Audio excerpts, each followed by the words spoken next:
slips through my memories gone. My entire being is frozen. The feelings of isolation, the wrath, the envy, the terror, the misery pierces my skin for what feels like forever.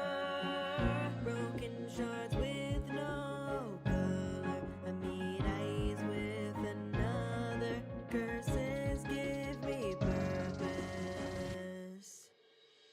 My senses fading in out. I shout, we can be lost together, never remembered. As long as I mean something to you, our worlds finally collide. One body, one mind. You can tell me all your secrets, I will believe it. As long as I mean everything to you.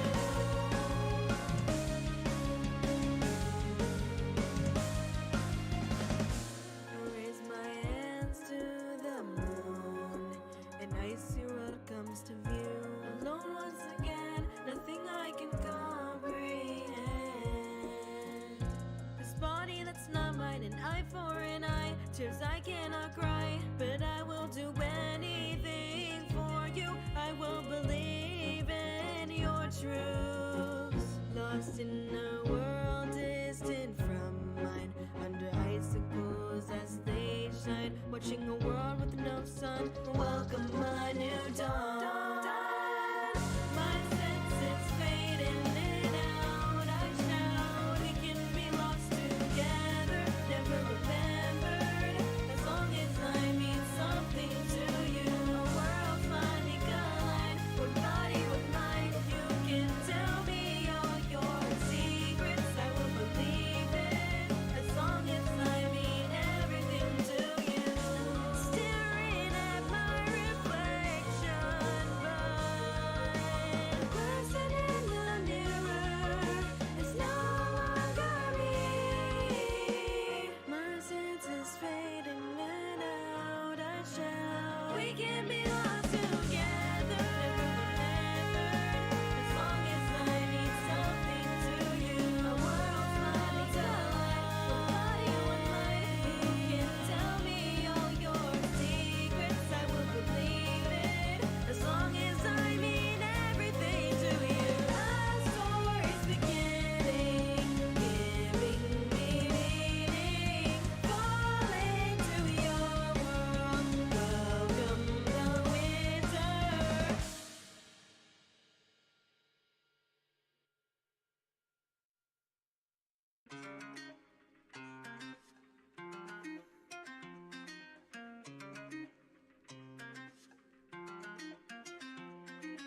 Damn, that shit really sucked. Back when I thought I really did something, but now I can see I'm changing, I'm growing, I'm blossoming. It's so easy to discredit my honest work. Too easy to let those comments just lurk. Fuck it, I won't be a puppet. I will not be lumped in with those who just fake it. Don't need that engagement, cause my entertainment is not a containment. And to my amazement, went from Havana to Now, don't mind. Now my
Welcome in, everybody. It's Tuesday. How's everybody's Tuesday going? Hope it's going great. Hope you're having a great day, okay? Hope you're eating good and taking care of yourself, okay? Very importante. Anyway, today we're going to be looking at some VTuber lore. We also have a guest that'll be coming on today and talking about their lore. We're gonna read an excerpt from their lore, and I'm excited. I mean, I love talking about VTuber lore. It's always a fun time, and I don't know. It's I guess because like I enjoy reading stories. I mean, I'm biased because I have a degree in English with an emphasis on creative writing, so I'm biased, but I really do enjoy seeing people apply their own creativity in their VTuber lore, in their stories and whatnot. So I'm excited. I genuinely do enjoy looking at VTuber lore, and I appreciate everybody who had submitted. Let me adjust my standing desk, sorry. Rare. Okay. Anyway, yeah, I'm really excited. I appreciate everyone who submitted their VTuber lore. I won't be able to like look at every single one, most likely, unfortunately, because we had a lot of people submit, which was amazing. I did read pretty much all of them, unless it was like 2 hours ago because I was trying to rest a little bit before stream, but I did read mostly everybody's lore that they submitted on the post, and it's really interesting. So I mean, I'm excited. Let's freaking do it, you know what I'm saying? Anyway, so yeah, I hope everyone's doing great today. I'm streaming a little bit early today, so that way I can make sure I get through as much as I can, with as much quality as I can, obviously. But yeah, I'm excited. I hope everyone's doing great. I'm a little bit tired because I've been dealing with like these headaches at like 2 o'clock. Specifically at 2 o'clock, I get a headache and like it doesn't go away. And so it's been like the last several days, so I've been trying to like figure out why and you know, take pain meds accordingly. So now I'm just like exhausted. I've had a pretty long day. I had to do another interview today for my job. I'm not the one that's doing interviews, I guess. It's more like I am the interviewer. There we go. And I'm the one asking the questions. I got the power, all right? But it's very tiring because it just uses up some of your social battery. And then my direct boss, aka the CEO, is going to be out of town for the next couple of days. So I had to talk to him as well and get things situated. So that's always fun. I'm tired. I'm tired, but I'm here. So thank you for sticking around. You can expect the stream to be a little bit more chill since we're doing, again, Creative Kori. It's going to be focused on writing. It's going to be focused on, you know, the story building and writing devices, literature devices and whatnot. So yeah, I'm excited. This is what I studied for 4 years, and I'm excited to be able to share that aspect of myself with y'all, so thank you for being here. Anyway, let me catch up on chat. Thank you, Mid, for the look. I appreciate you. Hope you're doing good. Hello, Kori, Chameleon. Evening. Hope you're doing great. It's been a while. No worries. It's all good. What's up, DJ Burnout? Howdy, Pahaya. Howdy, doodle doo. Welcome in. This will be interesting. It will be interesting, and I'm excited. I love looking at VTuber lore. It's gonna be really great. It sucks that I probably won't be able to get to all of them just because of like time. But I'm excited to be doing it nonetheless. Hello, Kami. Nice to see you. How are you doing? Thank you so much for being here today, and hanging out. Also, thanks to you and others who went to movie night last night.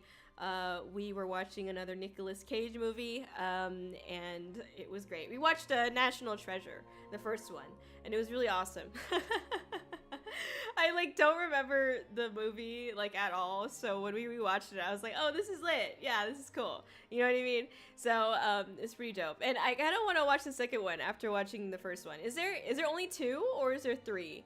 I can't remember, but there definitely is a second one. I just don't know. It was so funny. It was so great. I love it. We are gonna do the last Nicolas Cage movie night is on this next Monday.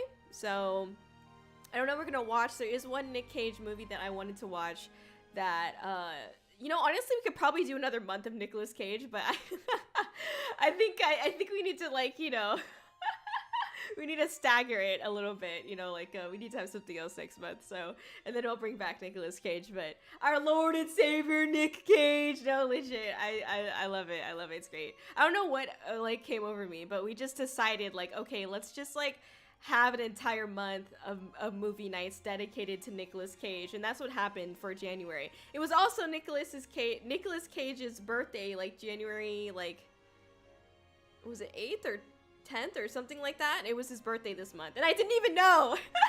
I just decided, like, let's have a Nicolas Cage movie, like, month, and didn't even know that it was birthday month. That's, like, so weird. Anyway, but yeah, it was a great time. Self-promotion, okay. I mean, he deserves it. Real, honestly, okay? Exactly. I like how, I don't know if it was you who made the comment, but somebody was saying how, like, on Discord yesterday, someone was saying how, like, Nicolas Cage is a great actor, but, like, gets, like, horribly written characters. And, like, I feel like that's his niche, though. Like, that's his thing. Like, he acts the horribly written characters. You know what I mean? Like, that's what he likes to do, almost. Anyway, he's such a mysterious man. Is that just me? Like, I feel like there's, like, what do we know? What do we actually know about Nicolas Cage? Anyway, sorry, it's just funny to me. Anyway, sorry, let me also welcome in YouTube chat. Hello, Thunderbird, how are you doing? Welcome in, welcome in, welcome in. I appreciate you being here. Thank you for submitting your lore as well. I appreciate it. Hello, fellow trash pandas. Yes, I too am a trash panda. Let's go! Not too terrible. What do you mean? No. That's not how it works. That's not how it works.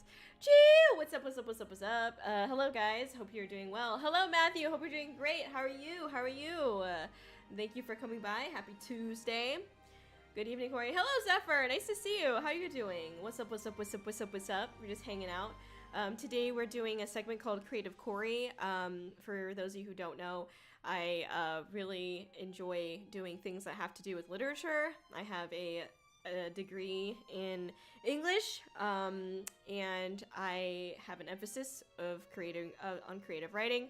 So it's kind of my thing, all right? I'm just kidding. I also have a game, a self-produced game that's a visual novel. So obviously visual novels are very, like, story focused, and I'm working on a second one. So I have some things under my belt on top of the degree of experience, I guess I should say, with lore writing or story writing, general things like that. But I did study for it. You know, I have a degree in it. I have a bachelor's, so that says something about it. Whatever that means. Anyway, my city have at least 100 trash pandas in the beach. Let's go! Okay. I don't know. Raccoons are freaking epic. Okay, they're amazing. But yeah, today's gonna be a little bit more chill because I have a little bit less energy today, and I'm just like, you know what I mean? I just miss the Nicolas Cage moments. Thank you for the game. Yeah, we do have a game. I do have a game. Anyway, okay. So today specifically, we're looking at VTuber lore. Sorry, I forgot the reason why I even started talking about myself like that. We're looking at VTuber lore. People submitted their lore on a post that I had on Twitter. I'm gonna look at some of those. We also have a guest that'll be coming on and talking about an excerpt of their lore as well. So I'm excited. I love looking at writing. I love analyzing it. I love respectfully critiquing things, okay? It's very much something that was drilled into me while I was going to university, that you need to be, like, having an English degree also means that you need to be able to respectfully critique others on their, you know, communication or their use of the language and whatnot, their writing. So, you know, it definitely is important for me to be able to respectfully communicate those things. So it's never, like, my intention to, like, throw you under the bus or to, like, say negative things. It's never like that. So anyways, let me get through my announcements as I usually do. Mine is trash. Nah, it's fine. It's what we do. Don't worry. It's okay. It's okay. You know, sometimes, like, having even if you feel like you have a bad lore, don't worry. There is stuff to build off of always.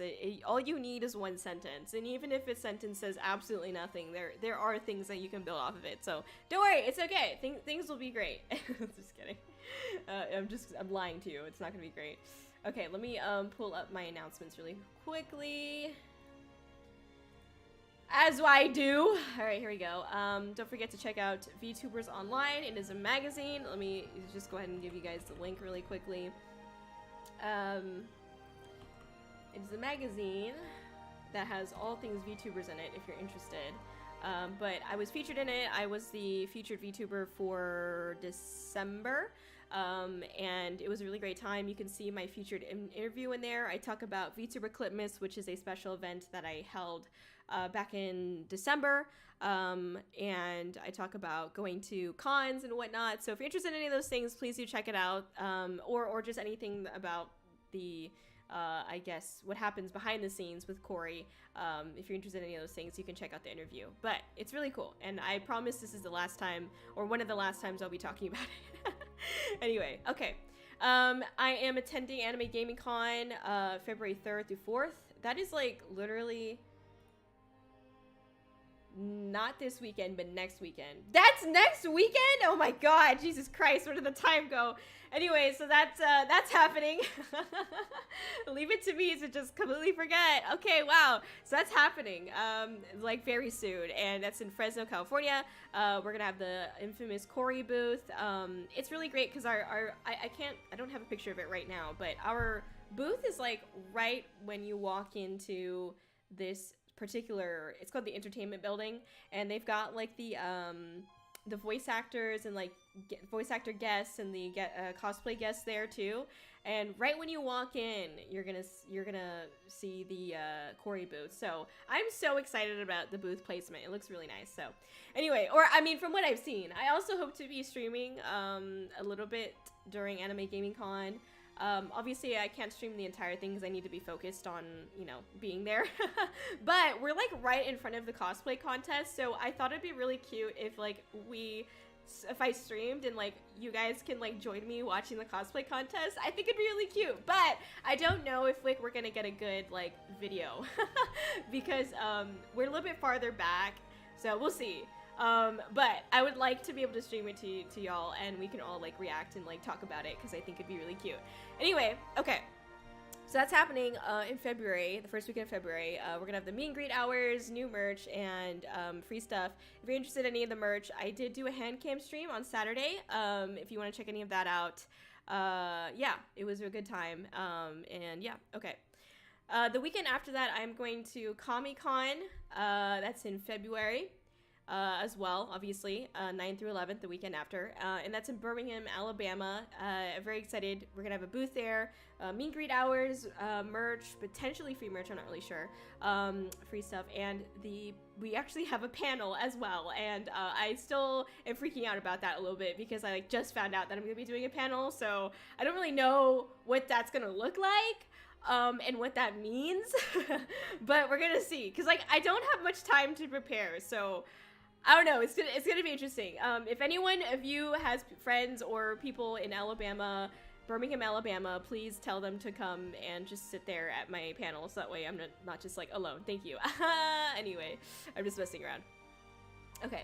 I'm also going to be doing a panel at Cape Anime, which is in Cape Girardeau, Missouri. I'm hosting a panel on that Saturday, March 9th at 11 a.m. CST. The panel, or the topic, is going to be around like introduction into VTubing. If you don't know, like a lot of the community there doesn't know what VTubing is, so I'll talk about what it is, and if they're interested, how they can get into it. So that's the idea for that. Okay, I'm also going to Annie Minneapolis. I know my big ass forehead is covering it. Here, I'll move it to the side a little bit. I'm going to Annie Minneapolis. That's in Minneapolis, Minnesota. And that's in May 24th to 26th. I know it's a little bit far away out, but in case you were interested, that is some place that I am going.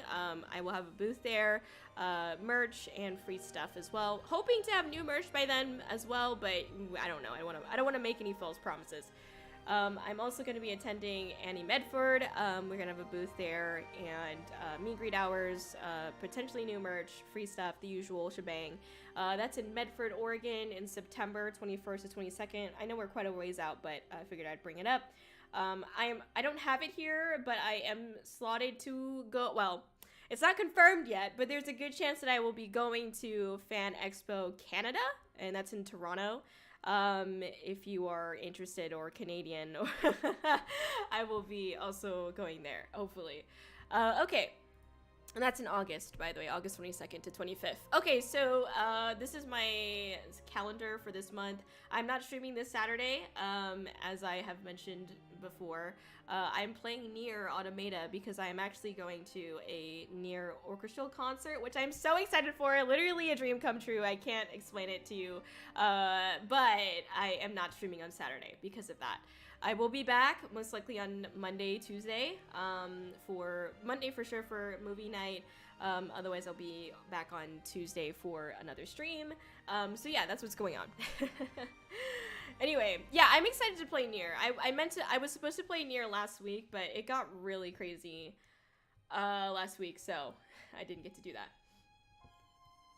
And by the way, for anyone who knows about what happened in the last week, things are calming down, so that's all I can really say about it right now. But things are calming down, which is I'm thankful for. Not really much of a resolution, but we'll see what happens.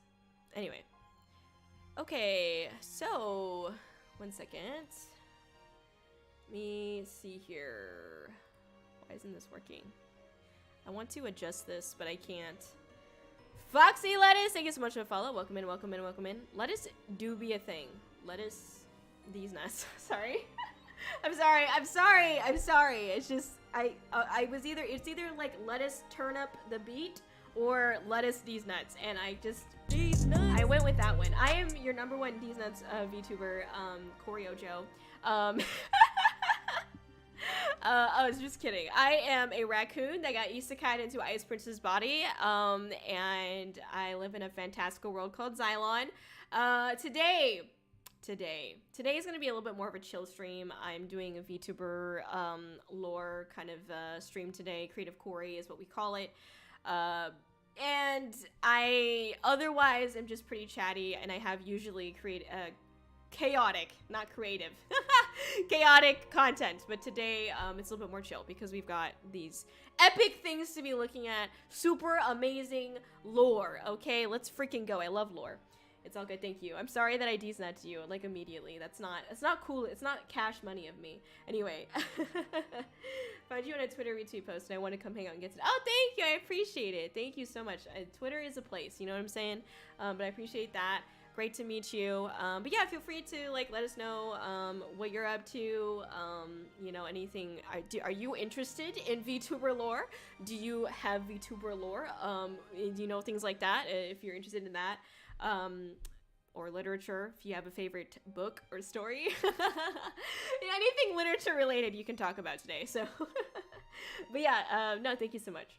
Lore drop, what's up, big man? How you doing? Exactly, I'm excited for some lore dropping, some dropping of the lore. I'm very excited. Lore is a good time, and I hope y'all enjoy.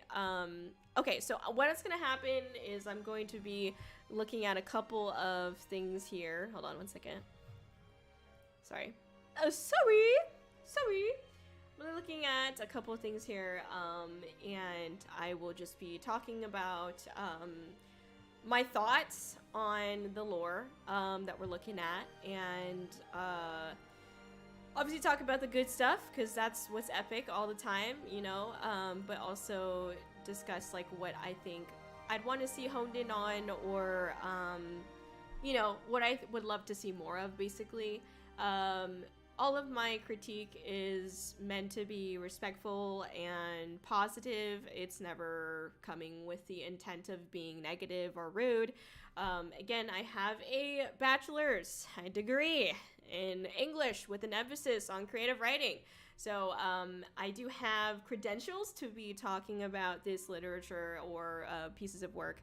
And I know that this is really only a snippet. You know, these are Twitter posts, you know, Twitter comments. And I want to make it very clear that I understand that there is a Twitter limit to, like, you know, to Twitter, you know, the comment tweet limit. And a lot of people will complain about that. But as a writer, you need to know what your main points are. If you aren't able to summarize some of the, you know, important points of your story, Do you have too much going on in your story? Is your story a little bit too convoluted?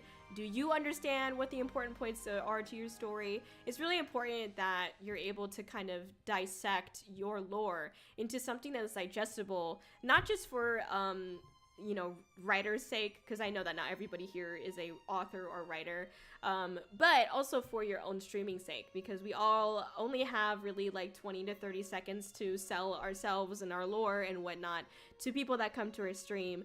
So again, I understand that people were frustrated with the Twitter limit and whatnot, but if you're not able to really, again, dissect your lore and be able to summarize it into a couple of sentences, do you know what's important about your lore? And that's not to come off as like rude. It's really just like something that you got to think about. You know what I mean?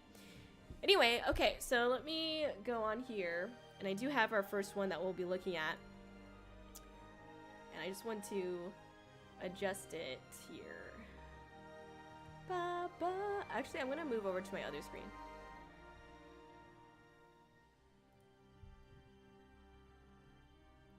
Hello, welcome. Okay, give me 1 second. Let me do that later. Okay, let's see here. Fortnite? Why do I still have that here?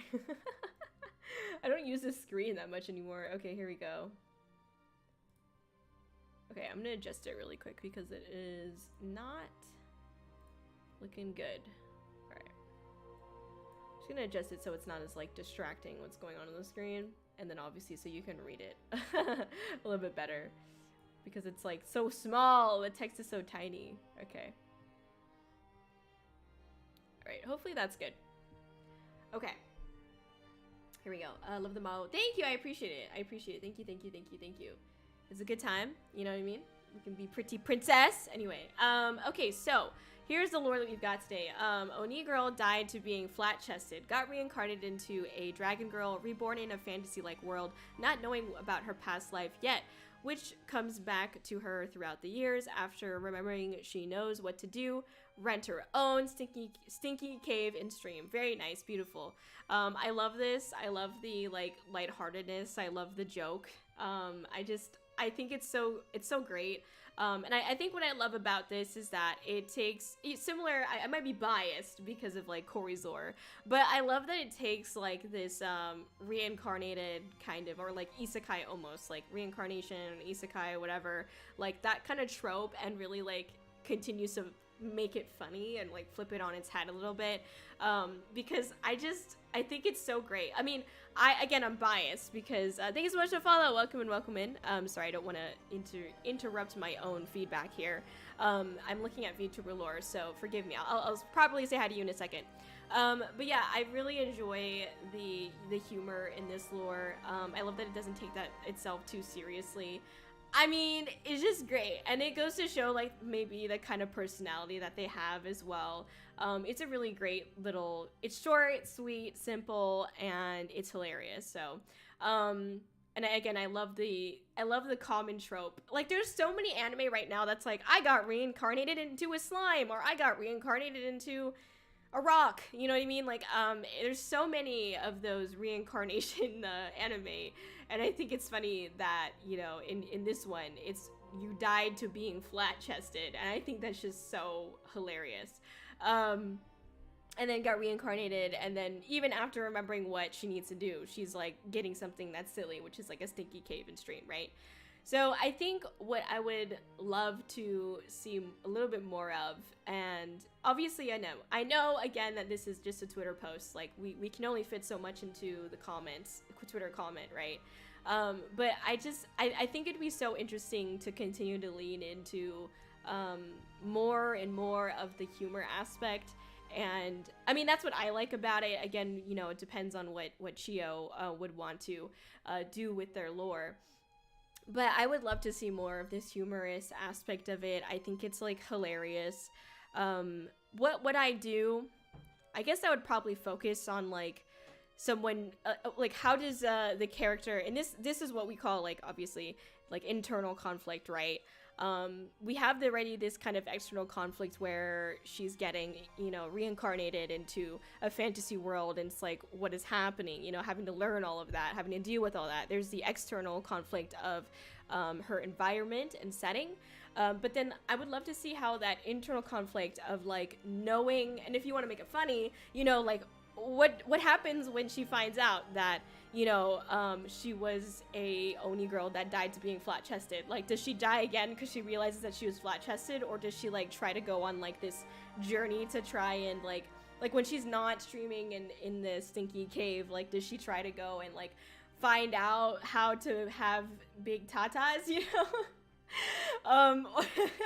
I think that'd be really interesting to see more of, if you want to lean into like the humor aspect of it. But yeah, anyway, I'm going to send a comment because I didn't do this last time. I didn't like comment my feedback that I made on stream. So I don't know. I just want to, okay, what is my feedback? I really love the humor here.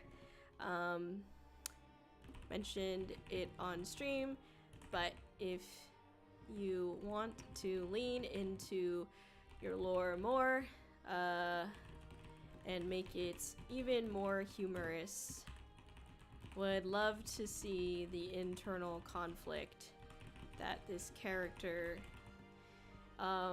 has when finding out about being flat-chested. Is in their past life. Is it a new, I guess I can't fit it here. Okay, I'm gonna say we talked about it on stream. Okay, there we go. Thank you. There we go.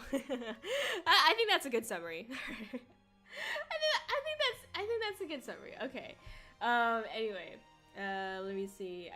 Now I think about it, you could totally have an entire series that's basically an anime with just voice out overs. No book, no visual show, but something in the middle would be cool. I mean, is that not VTubing? I'm just kidding. Is that not just like VTubing, but you like minimize the tab? You know what I'm saying? No, I'm just kidding. But yeah, no, they do exist. There's a Jujutsu Kaisen is a good example.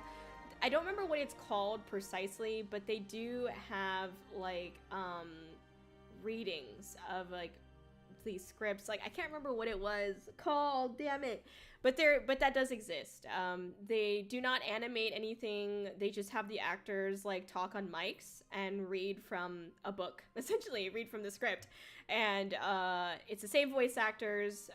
They have like some sound effects, but that's about it. Again, I can't remember what the name of like that kind of segment is, but it does exist. So Bloody, you can't come in here and say the same joke, bro. Come on, you gotta get new jokes. Every day, new joke, okay? You gotta level up, homie G. You gotta level up. It can't come in with the same joke. I'm sorry, you can't come in the same joke. Only I can do that. Only I can do that. I'm sorry. Anyway, not even audiobook, just a series with just the voice of the characters. I wonder how that works. It does. It exists. It's a real thing. Like look up like Jujutsu Kaisen like script reading or something like that. And that I know for a fact that anime had done it. But there are other anime out there that do it as well. So it's totally up to you if you want to check it out. But it does exist. It does exist. Anyway, okay. Let me see. Also, welcome in. We are, sorry, I didn't mean to troll you, but we are looking at VTuber lore today. We're just hanging out and focused on this lore. So yeah, if you have any thoughts on literature or lore, feel free to drop them. Feel free to drop out. Obviously, if anyone has any feedback for the people that I'm looking at, obviously feel free to talk about it. No, obviously respectfully. Okay. Anyway, okay. Okay, we've got another one here. We've got Lulu. Okay, currently rebranding. She is a ghost bird who is a nightingale, a spirit guide of death who encourages you to live, who sings songs of hope for the hopeless, who hunts down the wicked. Always wanted to make a ghost harpy, and it's inspired by folklore of Ukraine. That's really cool. I really like lore that. Oh, sorry. Let me like this because I'm talking about it right now. I'm sorry. I really like lore that relates to folklore of, like, you know, country or culture or whatever that is. I really like it. I think it's really cool. I love to see it. I love to see how people translate folklore into their own story. I think it's really unique and fun. And I know I mentioned that in the comments. But it's awesome. And I love to see it when people are using, I think the time I've seen it the most is probably with, like, Greek mythology. I see a lot of people using, like, the Greek gods and whatnot, and that's always interesting as well.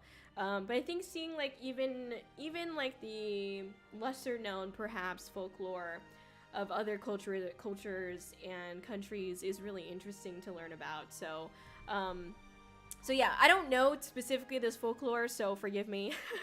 Forgive me if I'm saying things that are silly, but I do really love the idea of, like, a ghost bird. I have actually, there was a story that I read that I don't even know, this might actually be the story that I read in college, in university, but there is it was like a nightingale story, and it was really neat, and I really liked it, and I would love to see, I guess, so something that I find very interesting that I personally like to see when I'm reading stories that have inspiration from actual folklore is how they translate that folklore in their own creative way within their story.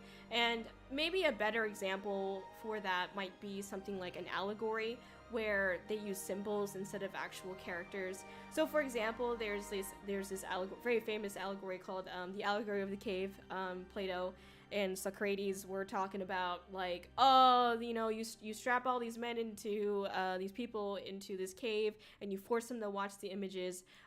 If they were to come out of that cave, like, seeing the world and the bright sun, you know, the real world, it's gonna surprise them. It's gonna make them, like, physically sick. You know what I mean? And seeing in the whole, like, allegory was that, like, the cave represented ignorance and you know, shadows of the truth, ignorance, and the real, you know, the light essentially ascending into the light outside of the tunnel to get out of the cave is knowledge, is wisdom, is enlightenment. And the way the popular movie The Matrix takes from that allegory quite a lot. And I thought it was really interesting to see how the allegory translated into, obviously, a cinematic film, but more than that, the story itself, you know, like, you know, that's what The Matrix is about, right? The Matrix is about, there's this whole simulation and shit, and you're just like, you either ignore it or you embrace it and deal with, like, how difficult it is to accept those things, and but also become enlightened, you know what I mean? So anyway, that's an example, and I think, sorry for that long-winded explanation. I think with this lore, it'd be really interesting to see. It doesn't have to be as crazy as, like, Cave versus Matrix, but I guess I just mean, like, maybe, and this is a bad example probably, but instead of, like, let's see, who is the hopeless, you know, like, maybe the hopeless isn't just, like, and again, this is a bad example, but hopeless isn't just, like, a human. Maybe hopeless is is also some kind of entity. Maybe hopeless, singing songs of hope for the hopeless. Maybe hopeless is a tree, and the tree is dying or something like that. You know, and again, bad examples, okay? Please come up with interesting examples that you think fits, you know, your writing style or your character and things like that. But I think it's so cool and just makes it stand out even more when you really translate what that folklore is about and saying and what it symbolizes, and create your own symbols and ideas for those for those philosophies or the story itself, or those tropes and things like that. So yeah, I would love to see that. And obviously, I say this with like really almost like every story, but it's really important to, if you want to take your lore to the next level, really understanding what the internal and external conflicts are for this character. I would assume that they're, you know, well, I don't know if it's the same story, okay, but the story that I read about, the Nightingale, there was a lot of like external conflicts that led to ultimately a demise. And I think it's interesting to see what the external or internal conflicts would be of this particular character. You know, being this ghost bird, having the knowledge of what the hopeless are, what the wicked are.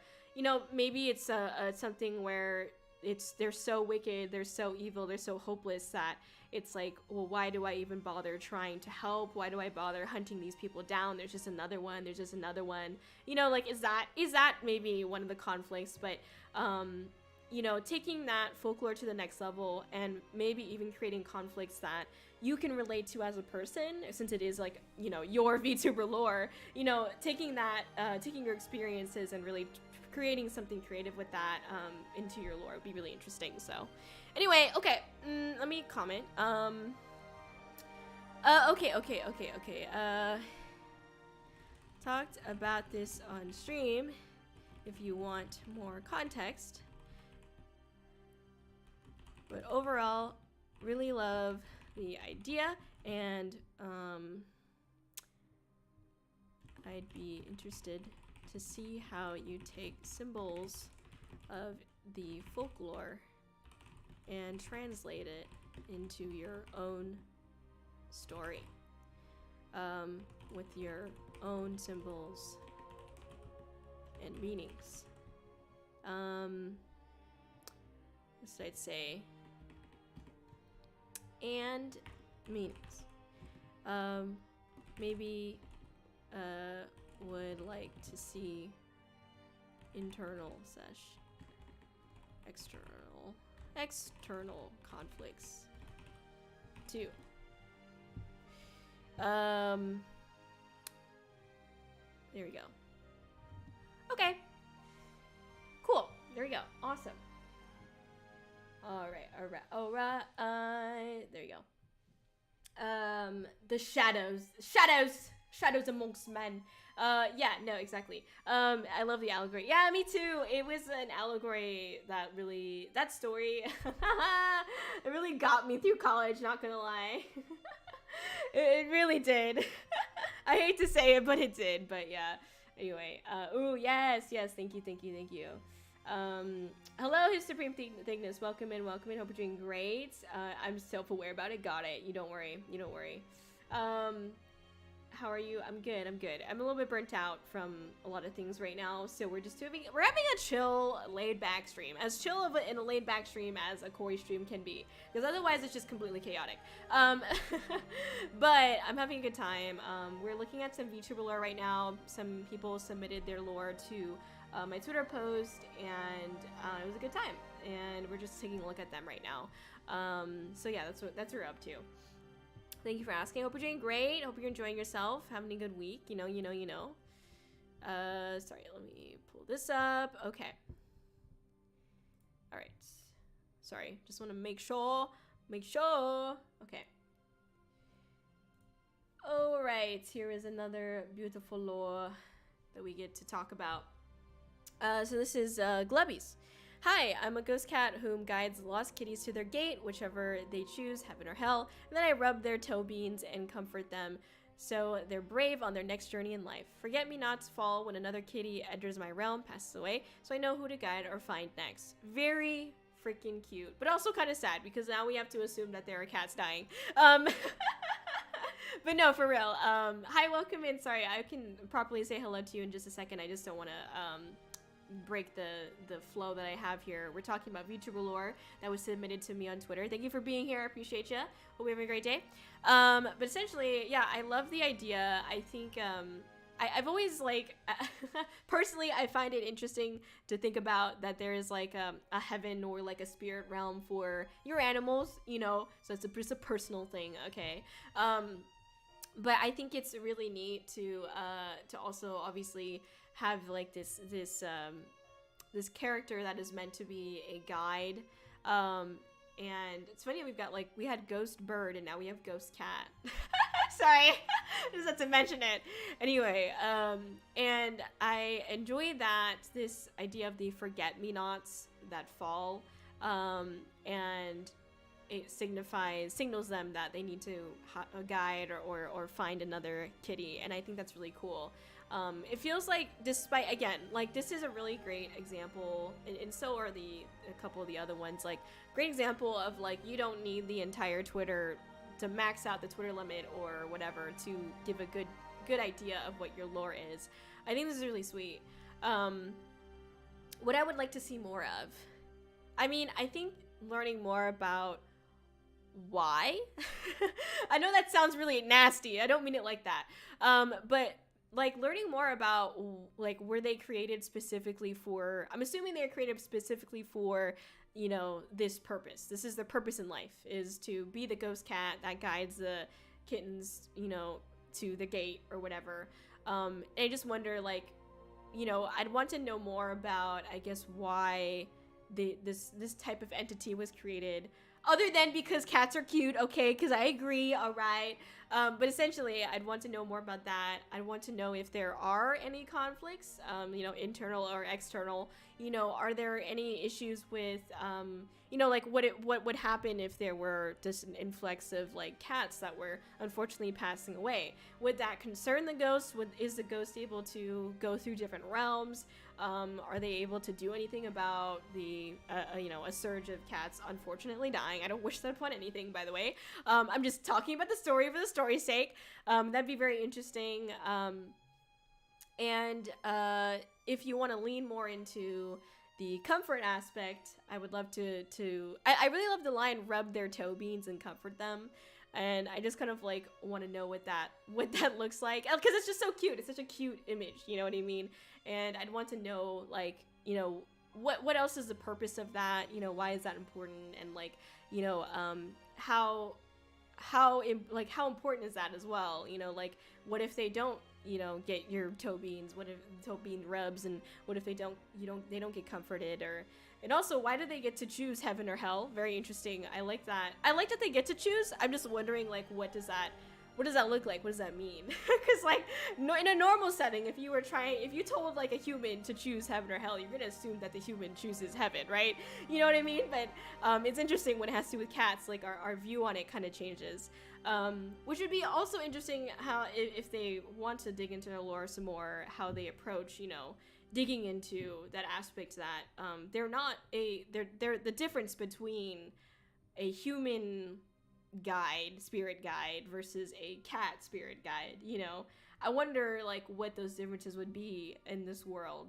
Are there conflicts with other guides, or is it lonely in their realm? You know what I mean? It'd be very interesting to learn more about. So anyway, let me go ahead and comment my thoughts here before I lose them. Talked about it on stream if you want context, but love the idea, super cute. Would want to know more about what did I say? Already forgot. Want to know more about why this character exists for the kitties. Why the kitties are able to choose, perhaps how important the comforting aspects is. All interesting things you could lean into. I'll just put it like this. All right. Look at that, feedback all in one Twitter comment. Isn't that crazy? All right. Okay. Let me get back to chat. Sorry. All things die, Kori. It just takes cat eight extra times. That's true. That's true. No, seriously, I like to imagine all pets go to. That's exactly. That's what I'm saying. There you go. There better be a heaven for animals. I want to. Yeah, exactly. That is lore that will come over time. I'm the same with my lore. Only so much is getting as lore opens as the character progresses. Yeah, for sure. Cats choose to go to hell so they can knock over things to people who deserve it. They go to be the punishment, not have the punishment. Okay. Okay, got it. Oh god, the soda bottle. I opened it almost. Okay, got it. Let's see. Character progression. Why heaven or heal? Toe beans. There you go. It's totally. Thank you. All right. Okay. Okay.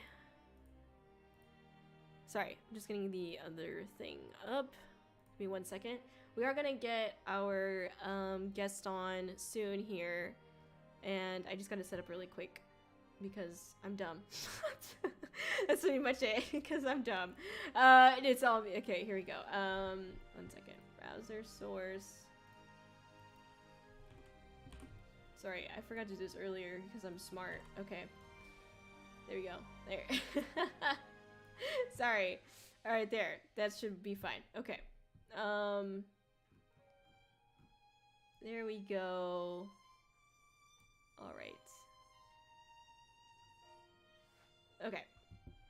I've got it. There we go. I've got it. Boop, boop, boop. All right, so we've got that going. Okay, cool. Let me also get the other thing. Fang. Oops. There we go. Kōri-Oujo, I want to tell you something important. I'm sorry. I can't read it because YouTube's being silly. God, spoil it, but you are the most beautiful woman on this planet. Damn, that's crazy! Oh my god, thank you. Oh my god, thank you so much. Hell yeah. No, you're the most beautiful thing on this planet. Thank you, I appreciate it. Thank you. Hope you have a great day. You deserve it, and more. Okay, I appreciate it. Thank you. I don't take compliments very well. Sorry. Anyway, okay. Let me see here. Ba-da-da! Nah. All right. Let's see.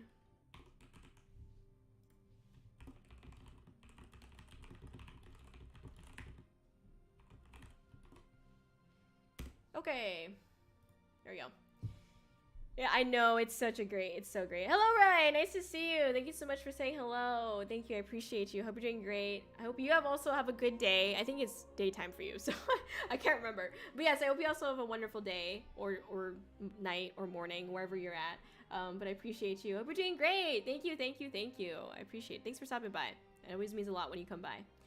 But yeah, also, I will just like I'm trying to say this as gently as I can, but thickness. I would ask that you do not say that I have ADD or any mental things, and I'd ask that you don't do that to anyone else as well. Yeah, please don't say things like that. In general, it's not very nice to say things. I was just kidding. I know, but you know, it's just I'm just letting you know. I'm not upset. I'm just letting you know, gentle reminder that we got to be respectful to everybody that comes on, and not, you know, we don't want to assume things that we don't know, even if it is a joke, you know. Thank you. Thank you for the hydrate. I appreciate it. I'm gonna go ahead and do that. You like my hydrate noise? All right.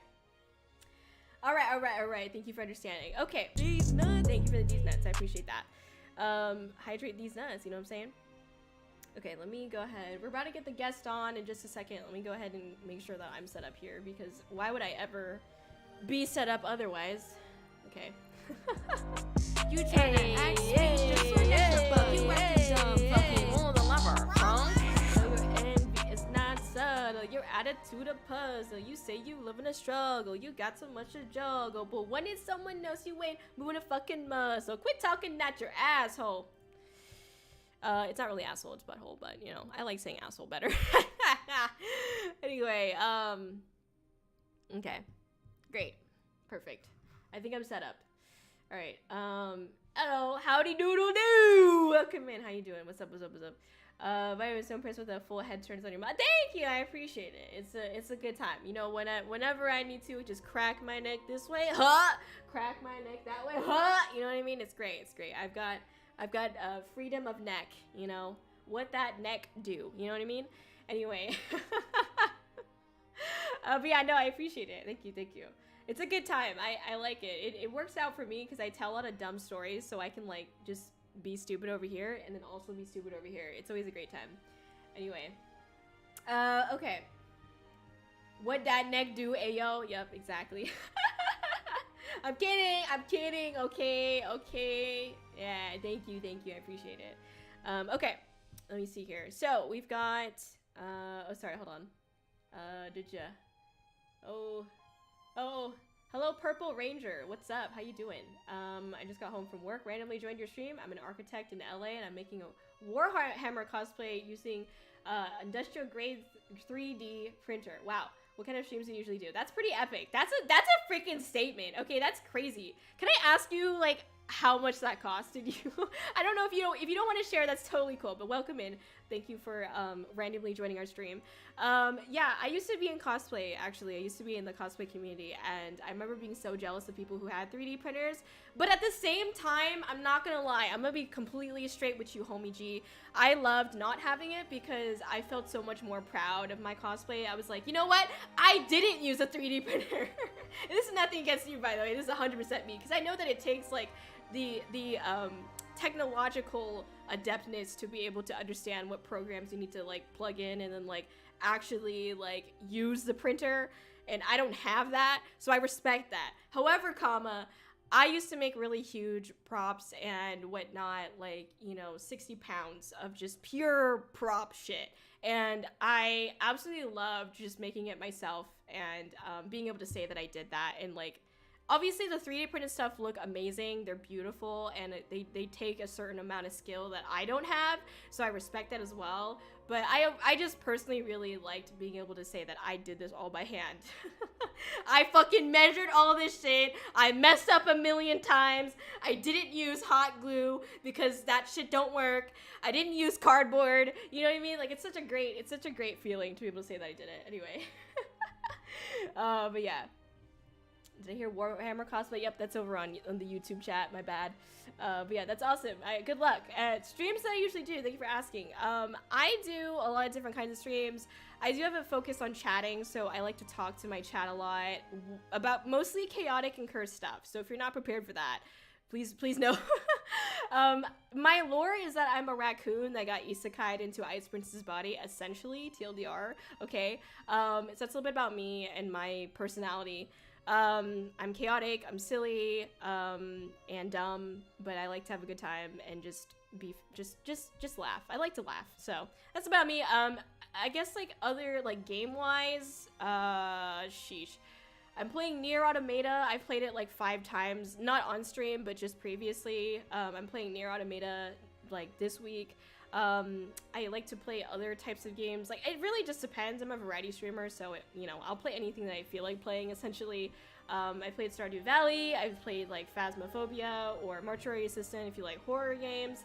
I've played Assassin's Creed. I play games with chat sometimes. I do hand cam streams. I do like almost everything except for like FPS and puzzles because I will die. Well, it's more like because Kori's personality doesn't come out well when I'm playing those types of games, so I just don't play them. Anyway, okay. But thank you for asking. I appreciate it. Let's see. As a fellow LA native and lover of Warhammer, that sounds amazing. Real? 3D printed rocket launcher? Real? Game respects game? Real? Fast is fun? Real? Have you tried Power World yet? No, I haven't. I read something about Power World using AI, and then in their terms and conditions with like if you want to stream Power World, a lot of people didn't read this, but apparently like there's something about there's some kind of issue about streaming Power World. I don't know what, I can't tell you what the issue is, don't quote me on it, but I just remember that there is some kind of like terms and conditions with Power World that like if you stream it, there's something that could happen. So obviously I don't think anything's going to happen, but personally, like, there's been a little bit too much controversy around the game that I don't want to play it. They've been saying that the CEO like used like AI to do very big aspects of the game. Like, it's one thing to use AI as like part of like game development, I understand, but apparently they use it in a not so good way. Apparently. But you know, don't take my word for it. If you want to play the game, that's all up to you, okay? This is just my decision. I also just haven't had the time to look into it, to be honest. I haven't really had much time to do anything. I've just been super busy. So I also took a ton of games that I have not even touched, even though I paid for. So I kind of just want to finish the games that I have, to be honest. Like, I'm not like rearing to like get on the most like newest and recent game and popular game. Like, I'm just not. I want to play whatever I feel like playing at the moment. So maybe in the future, I don't know. But I also don't really care to play like another Pokemon. Or anything like that either. I have a Pokemon game that I have 2 that I haven't finished. So I would like to play those instead. if I had a choice, you know. Anyway. No portal. Dun dun dun. There goes a real world streak. Aw, man. People attacking others. I know what it is. Won't say it though, right? Didn't read it. Oops. No, you're probably good, honestly. It's just so much discourse. Yeah, it is. Just been too fun, fair. No, yeah, again, like, Dougie, Homie G, like, if you want to enjoy the game, don't let what I say change that, okay? I'm sure it's gonna be fine. I doubt, like, there's gonna be any legal action taken or anything crazy like that. Like, no one's gonna be upset at somebody playing the game, okay? They shouldn't be, but I just don't. The things I've heard about it, there's been too much that has been negative that's been around me or on my feed or someone told me about, that I'm just kind of, like, a little bit wary of it, so. People are being upset about something. To me, it's just enjoy what you enjoy. Separate that. Yeah, exactly. Yeah. Keep buying more games. No, legit. Just love the concept. Pokemon was good. Instant 100%. Yeah.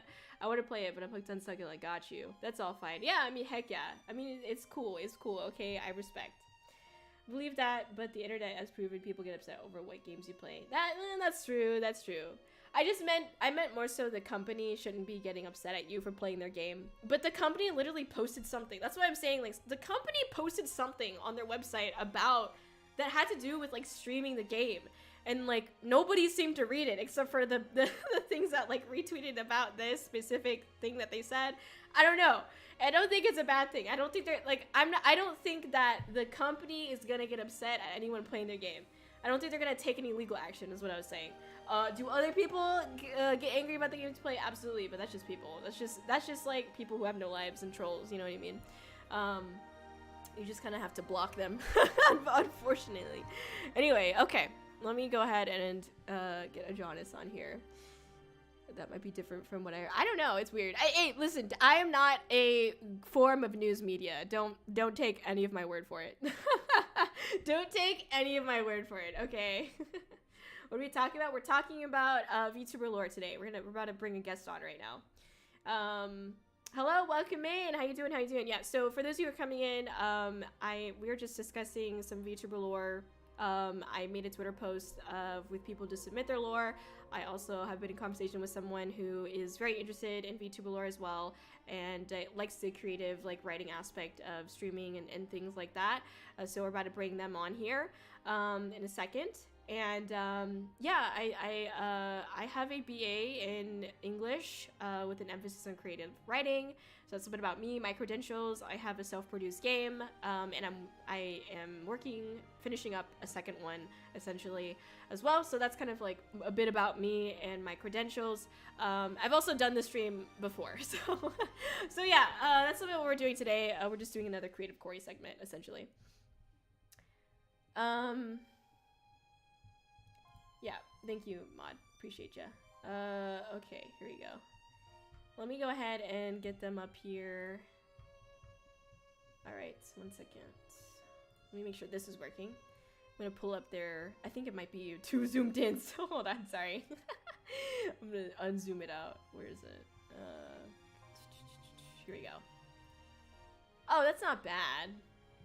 That's not bad, but it's not great either. Hold on, let me adjust it so that way,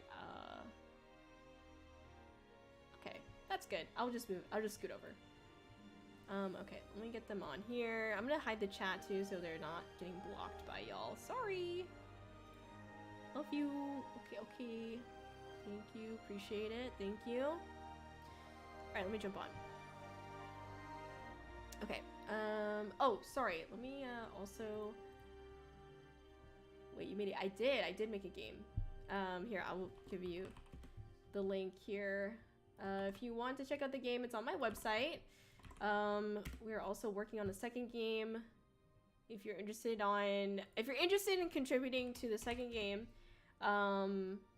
you can also check out my Ko-fi, where if you make any donation towards our goal right now, your name will show up in the game. Okay? There you go.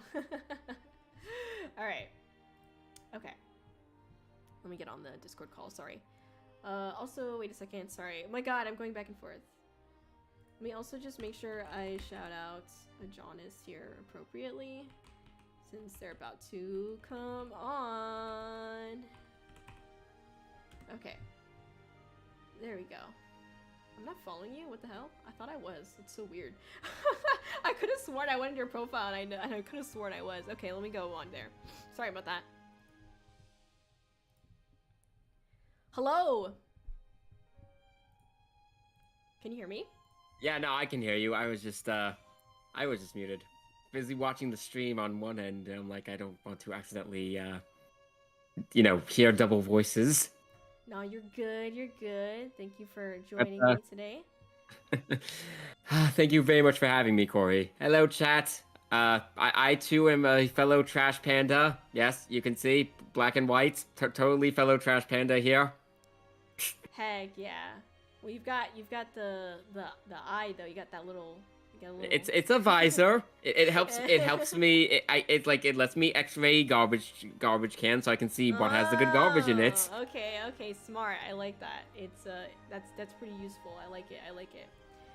Hell yeah. All right. So today, we're gonna be looking at an excerpt of your lore, right? Yep. Awesome. Yeah, the long version. Yeah. Okay. Epic. Before we get started, do you want to kind of introduce yourself to the chat? Tell us about yourself. Like why are you here today? What's your passion with writing and literature and whatnot? Of course. So like I said before, hello again, chat. No, I'm not actually a trash panda. Surprise, surprise. I know, shock, betrayal. I'm Ajonis. I really go by Ajonis Apprentice, although I'm probably going to be rebranding that shortly to Ajonis Archivist to fully fit with the lore that we'll be going into later. But yeah, I'm a cat currently. Dragon transformed into a cat, still working on getting that dragon body back. And I have a passion for storytelling and basically everything that goes into it. Writing, reading, acting, voice acting, everything that goes into the storytelling process. I'm just really involved in, and so Kori offered for me to come over, talk a bit about the writing process, what went into the decision about the lore, and I was it meant I got to show up on a Kori stream, so that's already a big plus.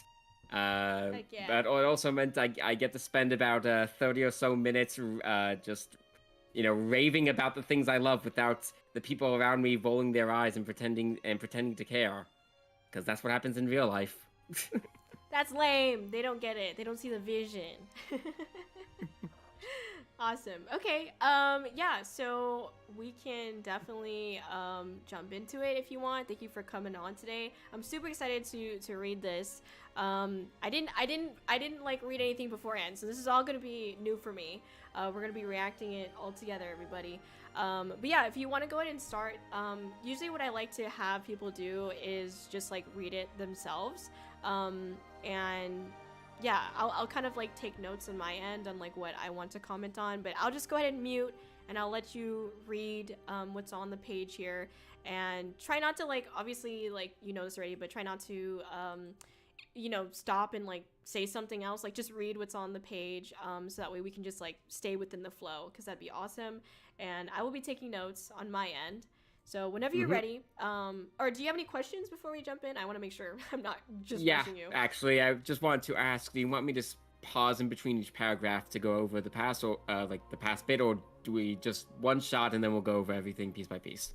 Yeah, just one shot, and then we'll go over everything at the end. So I want to hear it in its entirety. If you need to take a pause to like drink some water or something like that, obviously feel free to do that. But yeah, just one go, and then we'll do feedback at the end. All right, perfect. Awesome. You'll give me a moment. I might slip into a bit of the narrator voice I like to do. Okay, I'm gonna mute myself so that way you have the full floor. So I'm gonna do that until the end. All right. Okay, you got this. Long ago in a distant realm, there was an ancient species, the first to rise to prominence. These were the Elder Dragons, seen as the mightiest of all beings. For aeons, this race was the dominant species. But like all creatures, they were not to rule forever. Slowly but surely, their influence faded for a host of reasons: infighting, lack of progeny, becoming disinterested with the physical world. Eventually, the age of the Elder Dragons came to an end, and most of the race left their physical bodies behind to ascend to an existence beyond. However, not all dragons chose to do so. Some stayed out of fear of what ascension would lead to. Others simply enjoyed the world they lived in and had no interest in leaving behind.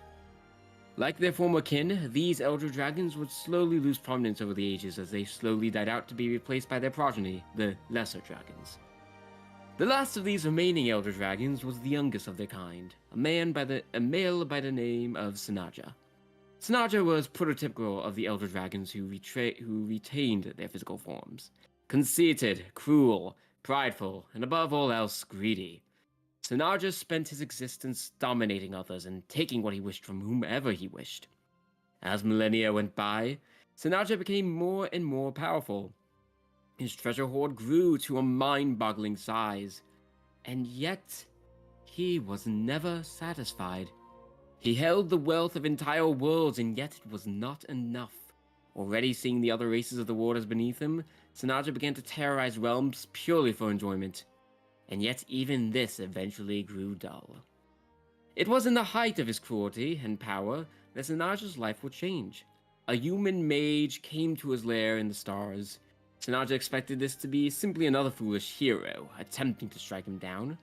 But this human was different. The mage admitted that in a straight fight he would stand no chance against the powerful dragon, and pointed out that Sanaja would find no real joy in defeating and killing him. Instead, the mage noted, the great old dragon seemed to find very little in his life now that held interest to him. Instead, the mage suggested a deal to Sanaja, something that could actually catch the dragon's interest and perhaps change his view on life. Sanaja would shed his draconic form and walk amongst the mortal kind as an equal for a single mortal creature's lifetime, one of his choice. At the end of this life, once he returned to his true self, Sanaja was free to do with the mage as he wished. Intrigued by the mage's audacity, if nothing else, bored enough to be willing to try anything for a change of pace, and seeing no particular reason not to, Sanaja agreed to the deal. He chose to be born as a cat, one of the few mortal creatures that he saw as even slightly above dirt in his eyes, and shed his draconic form. Woo! Pachi, pachi, pachi, pachi, pachi. Thank you. I do a bow, but unfortunately I'm a PNG. Can't exactly bow. You're bowing in Remember spirit. everyone, thank your lucky stars that you are 3D and live in a 3D world. Heck yeah. Heck yeah, heck yeah. Awesome, thank you. Yeah, I'm just taking it in. I really like the idea of, I mean, I've always really liked dragons. I mean, I know that, I'm pretty sure most people can agree that dragons are just epic as heck. I think... Seems to be a universal human constant. But with dragons in cultures all over the world and myths. Yeah, definitely. I think even with, like, I think one thing that, like, off the bat, I will kind of note is, like, dragons, you know, there's so many ways that dragons have been portrayed in different cultures and whatnot. And usually, like, we all have an idea of what a dragon looks like, but that's what we think our idea is. And I would love like if you kind of explained a little bit more in the story, like when you're talking about, like we're looking at this first paragraph, we're talking about like these elder dragons and whatnot, like what do they look like, or what kind of dragons are they exactly? And I only say that because you know, like, again, everyone that probably reads the word dragon, you know, someone could be thinking of a blue dragon, someone could be thinking of a green dragon, you know, there's like a lot of different dragons out there. So I think really, if it matters to you, now some authors, they just want to leave it up in the air, they want to let you decide what kind of dragon that, you know, leave it up to the reader, and I think that's totally fair. But you know, when it comes to something that's like very fantasy based, like a dragon, I do think it's interesting to hear like what the author's perspective is on this type of dragon. Like obviously we have the description of like elder dragon versus like lesser dragon, but getting like kind of a description, whether that be, you know, is it their morals that are different, is it their appearance, their personalities that are different, and obviously we get a little bit of that because of like, you know, not all dragons wanted to do this ascension thing and whatnot, but you know, why were they called the lesser dragon? Just because they decided not to do the ascension? Were they like continuing, were they something that was a problem, or were they like, because of the name, I'm assuming they were looked down upon, right? Like I kind of wonder, you know, because this first paragraph really lays a foundation of like the world, right? And I still would like to understand more about kind of the I can't remember the name of it, but there's like these 5 pillars in a story, and you know, there's the setting, there's the conflict, there's the society and economic state, and then characters. I think that's the 5th one. I can't remember off the top of my head, but that's like kind of the foundations or like pillars in which you need to have in the story. And we do get some interesting facts and knowns about the story based on what you've given us, but there's still like kind of the society aspect, maybe even the economic aspect, and you know, it could be as simple as like the economy didn't matter to the dragon because it's a fucking dragon, you know what I mean? So that's fine, you know what I mean? The dragons don't have stock portfolios. Yeah. So obviously, like, it doesn't have to be super like a whole paragraph on the economy, a whole paragraph on the society, but kind of giving the audience a little bit more understanding, and really building what this world looks like, because maybe to me this kind of sounds like, you know, maybe this is like Lord of the Rings, or like, you know, this fantasy world, right? But maybe to someone else they're just thinking of Earth but with dragons, you know what I mean? So I sort of think of it, you know, especially for this process, which was, you know, writing up the lore. I didn't want to, cause eventually I would love to, you know, try to expand on this in a way that isn't just, oh yeah, bring up lore doing streams. The visual novel idea is actually a very good one, and I'm gonna have to talk to you about that at some point, just to get a general idea of how you went about doing that, because I think that's a very interesting, you know, way to go about both presenting yourself and presenting your story. You know, obviously a lot was left out, and some of it is still things I have to figure out. But I have a general idea of differences between, at the very least, between Elder Dragon and Lesser Dragon. You know, the first thing that comes to mind is the idea that Elder Dragons were less material. I like the idea that the Elder Dragons, as the first sort of beings in the universe, they weren't so as, you know, physical, made up of matter, but were more energy itself type of thing. Okay, gotcha. And the lesser dragons are thus called lesser because not so much that they are in any way not so much that they are looked down upon, but simply because they are more, they don't have that same power. They are more fixed. They are less, you know, throwing ideas like, you know, perhaps the elder dragons were energy, perhaps they each maybe a single elder dragon encompassed a sort of aspect of reality, or maybe an idea of reality. You know, say, you know, in a similar way to, you'll see gods in stories, right, that are portrayed. You know, so, you know, the gods are, you know, the elements. The gods are different aspects of the world, of society, of people. I think that's an interesting idea, especially when you get to the idea of, okay, they left. almost as if they didn't want to be as pressuring onto society as they were. They wanted to give a bit of freedom, perhaps in their domains, perhaps in a more physical sense. Yeah. Again, lots of things to work on, and I appreciate you pointing that out, especially things like physical descriptions, because, like you said, dragons have very different appearances throughout the world. But there is a vision I'd like to I have, even if it isn't plotted out quite yet. But I do very much appreciate the attention there. Yeah, of course. Yeah, I mean, you have a foundation, and I think that's awesome. And it sounds like I've seen people who kind of almost like create how do I explain it, like a graph almost, or some kind of like image of like, okay, first there's like, cockroaches, and then there's cats, and then there's humans, and then there's like, priests or something like that, and then there's gods or something. So I think like kind of putting that, but like in writing form might, because you had those really cool ideas of what the dragons represented and whatnot, and I think putting that in writing form would really help us like envision, okay, so it's less of like a physical thing and more of like, this is what they encompass, because I think that is interesting. I agree. Some of it is also a matter of what is needed for what is information that the audience needs right now to understand this backstory.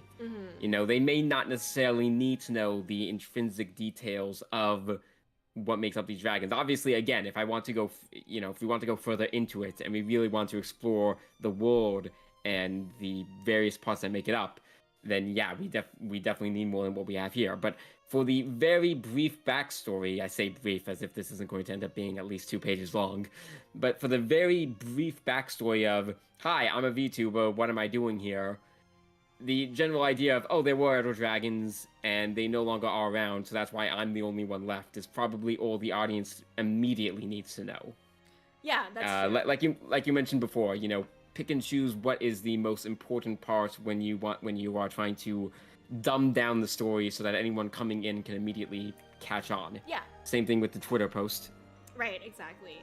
And I think like so I agree with that. And again, like I hear you. I am taking like what's on the page, as you can imagine. Like I'm reading what's here, and that's what I'm giving feedback on. So I totally get that there are going to be other mediums in which you're going to have to explain your lore. But what I'm focused on is obviously what's in front of me here on this page. And something that I noticed was like, when you said in the second paragraph, like second line, elder dragons who retain their physical forms. So this is a moment where, it's in the second paragraph. This is a moment where you said physical forms, and if given just what we have, I would have been confused, or I was a little bit confused when you said physical forms, because in my head, when I think of a dragon, it has a physical form, Yeah. So it is something that I still think, like, at least with what I'm reading on this page right now, it would be good to kind of help direct us if it's very important to you, and having it on this particular medium, to add, like, what the elder dragons were, so that we get that, like, why is it so significant that, If I am gonna bring up the Ascension, it's probably important to figure out, okay, what exactly does that mean? Right. What does that mean to give up a physical form and become whatever? Yeah. So yeah, that's a good point, and but I'm adding in the notes as we type along, as I think can be seen. I'm highlighting it, although yeah, what I'm typing isn't showing up yet since it's not being shared, but you can see the little highlights. So I'll be making notes as we go along to come back to little bits to remember. Totally. I think one of the last notes I had for the first paragraph in particular, let's see, let me just find it right now. The note where slowly but surely their influence faded for a host of reasons: infighting, lack of progeny, becoming disinterested with the physical world. Eventually the age of elder dragons came to an end. I think it's very interesting. I just would like, it's a piece of conflict, and what obviously what I was taught in university was like when there is tension, and this definitely feels like a moment of tension, even if it's just like the first paragraph to give a foundation and lay the backstory. It's good to draw out that conflict or that tension that you're writing about here, because clearly like there's something going on. And obviously if you want to, if you choose to write more about, you know, this first paragraph, I think learning more about, you know, well, what was going, like what exactly, can you give us a couple of examples for like maybe of like, you know, why were they becoming disinterested with the physical world? Obviously you kind of gave us a couple of examples, but, you know, was there like a really big conflict that happened that just kind of just, you know, everyone decided, all right, I don't want to be a physical dragon anymore, I just want to be a cloud, you know what I mean? Like what really pushed and drove that decision for most of those dragons, you know, because that's a big deal. Like, yeah, you're you know, assuming you're an elder dragon, you're like, you have, you know, these dragons are ascending and they're all these all powerful beings. You know, humans are pretty powerful, at least in Earth. We don't want to stop reproduction and stop having, you know, our power. So what pushed them to that point to where they decided, you know what, we don't need any of that, we're just going to be, you know, whatever we want to be. And how does that conflict, you know, almost more importantly, why is this important to the story? Does this conflict carry over? You know, why is this conflict or tension important to our main character? How has it affected the main character? Does it affect the main character? You know, whenever there's conflict, you want to relate it to your main character, obviously.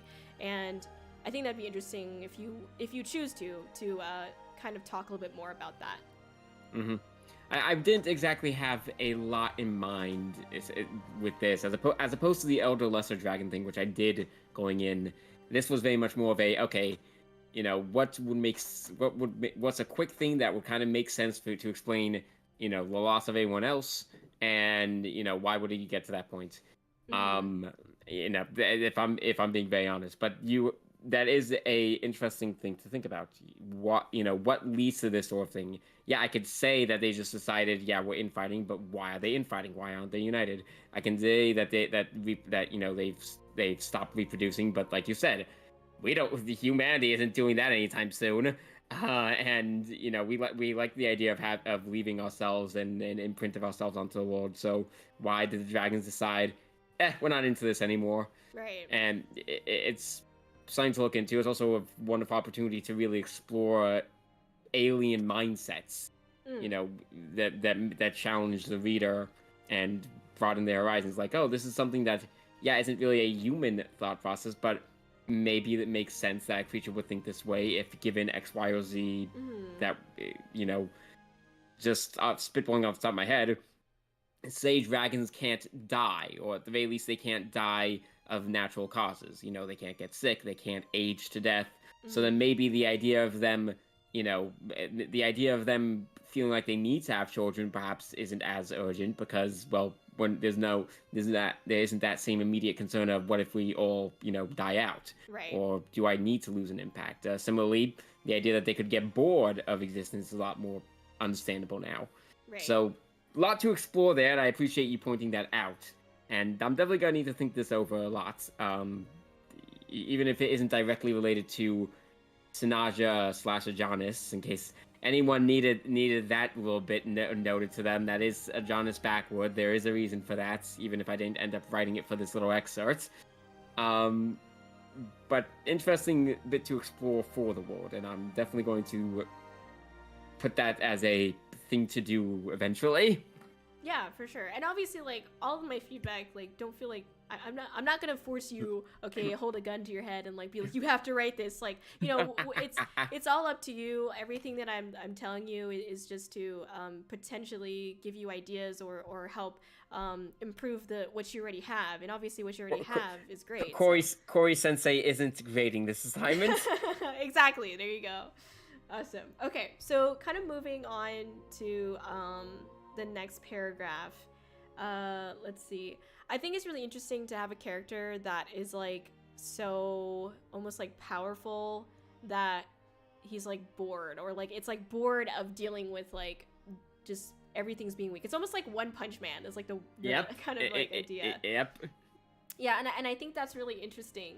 And I will say that since we're talking about One Punch Man, I think that one thing that I both liked but didn't see enough of in One Punch Man that I kind of would want to see here is like the internal conflict of it. Like we kind of get bits and pieces of like Saitama's so like bored, you know, and upset. Like, have you watched did you only watch season 1? Have you watched season 2 I or watched read season any 2. of the Yeah, I watched season 2, but I feel like I didn't like how it ended. I mean, I don't want to spoil anything, but I don't No, feel that's fine. Yeah.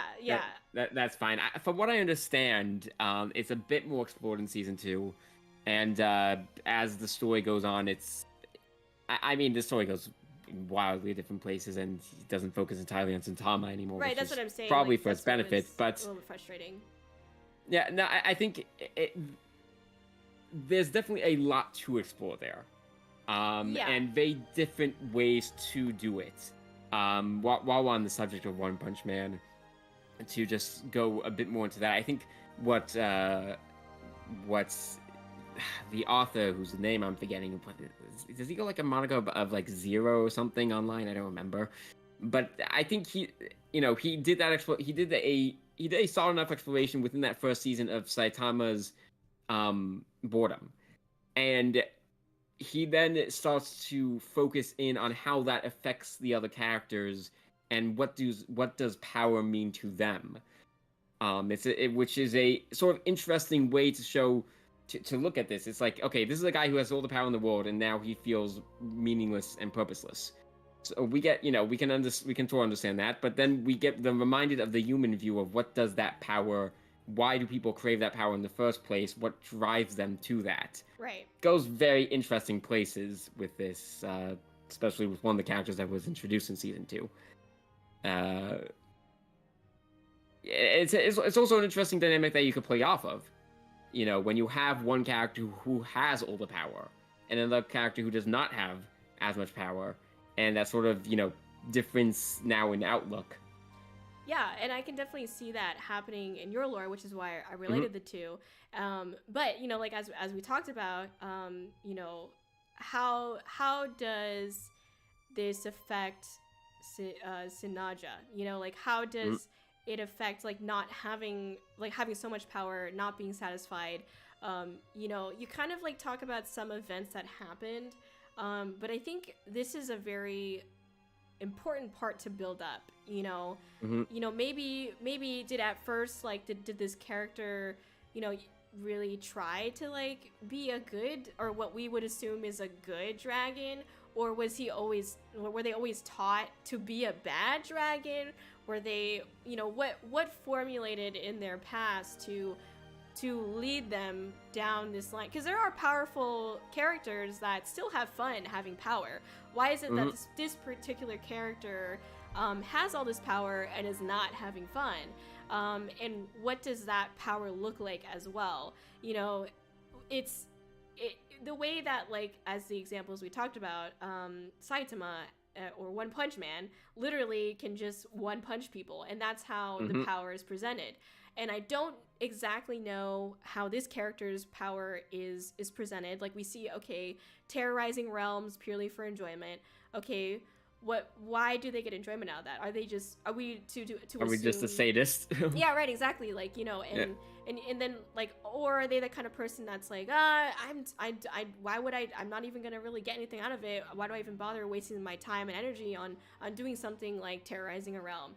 Obviously that's not the character, but I just mean, like, what were the factors that led this character to just be bored and not be satisfied? Because I think there's a little bit more to that. I'd want to believe that there's more to this character than just like, I tried to do something and now I'm bored. You know what I mean? Like, I have so much power and now I'm bored, right? So I imagine a lot of it's especially with with the thought processes that I have going into this. A lot of this is very much not necessarily boredom of power itself, but boredom of having it for so long and then not really being able to do anything with it anymore. the novelty is gone. You know, you start life as a little dragon hatchling. You know, you come on out and you gotta make your way in the world. You have the bigger dragons that you have to, you know, show that they can't just, you know, push you around. Then you start, you know, you're there and you decide that you know, and like many dragons, you know, as I mentioned before, the idea that they're very, you know, they're very greedy. Right. And he decide, you know, and so now he has this trait of like wanting to take everything. So now he has all this power and he can use it to take what he wants. But at some point, you know, at some point you are the top dog. There are no more dragons that you have to prove to yourself to. Right. And woohoo, great, that's a fun thing to be on top of. And then, you know, give it a few centuries, and a few millennia, a few thousand years, and suddenly it's like, well, time to wake up again at the top of my huge mountain of gold and not have much to do. Right. And you know, there's, you know, throughout the experience, it's like maybe I should try something else. Maybe, you know, maybe instead of, you know, maybe instead of taking the gold, I'll just, you know, terrorize people for the fun of it. And yeah, sure, that's a thrill for a while until that's gone as well. I like to think that part of it is also a matter of, it's not so much that he didn't have plenty he could still do. I mean, sure, there was plenty he could still do. Ask him if he ever wrote a book in those few thousand years. But part of the character process is sort of like, it's sort of, he doesn't start out with that idea process. It's like, you know, I am a dragon. I exist I exist as the pinnacle of existence. I exist to get more powerful, lord my power over others, and have whatever I want. And the idea of, you know, these simpler pleasures that someone can find in life don't even occur to him, and that's part of the journey to understanding that there is things in life that, yeah, I'm, you know, it's not a literal Mount Everest sized gold pile, but there's something simple about just reading a book in a cozy chair in front of a hearth, drinking a little bit of coffee or tea or what have you, and finding a sort of humanity, quote unquote, for the dragon. So maybe it's not so complicated leading up to his boredom, simply because the idea is that he's meant to represent a sort of mindset that's, you know, a very fixed mindset that has to be changed. Yeah, I mean, I do get that vibe for sure. I think like so everything you just said, I think is super important, and I would love to see that, you know, how you translate that into your writing for sure. And I just want to point out that in the things that you were talking about, you're talking about in a lot of internal conflict. You know, having a mindset is very much a internal conflict with your character, right? And then you talk about the conflict of you know, having when the other dragons were there was conflict with them, so external conflict with the other dragons.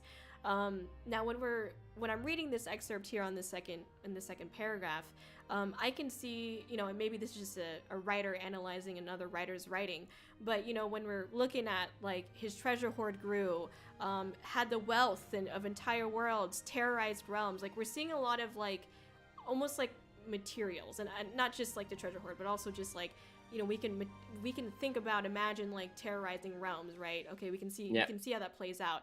And I see how, as just like your writing style, like, what you're doing is you're inserting these examples to try and give the reader these ideas about that you have just explained out loud, about their internal mindset conflict and whatnot.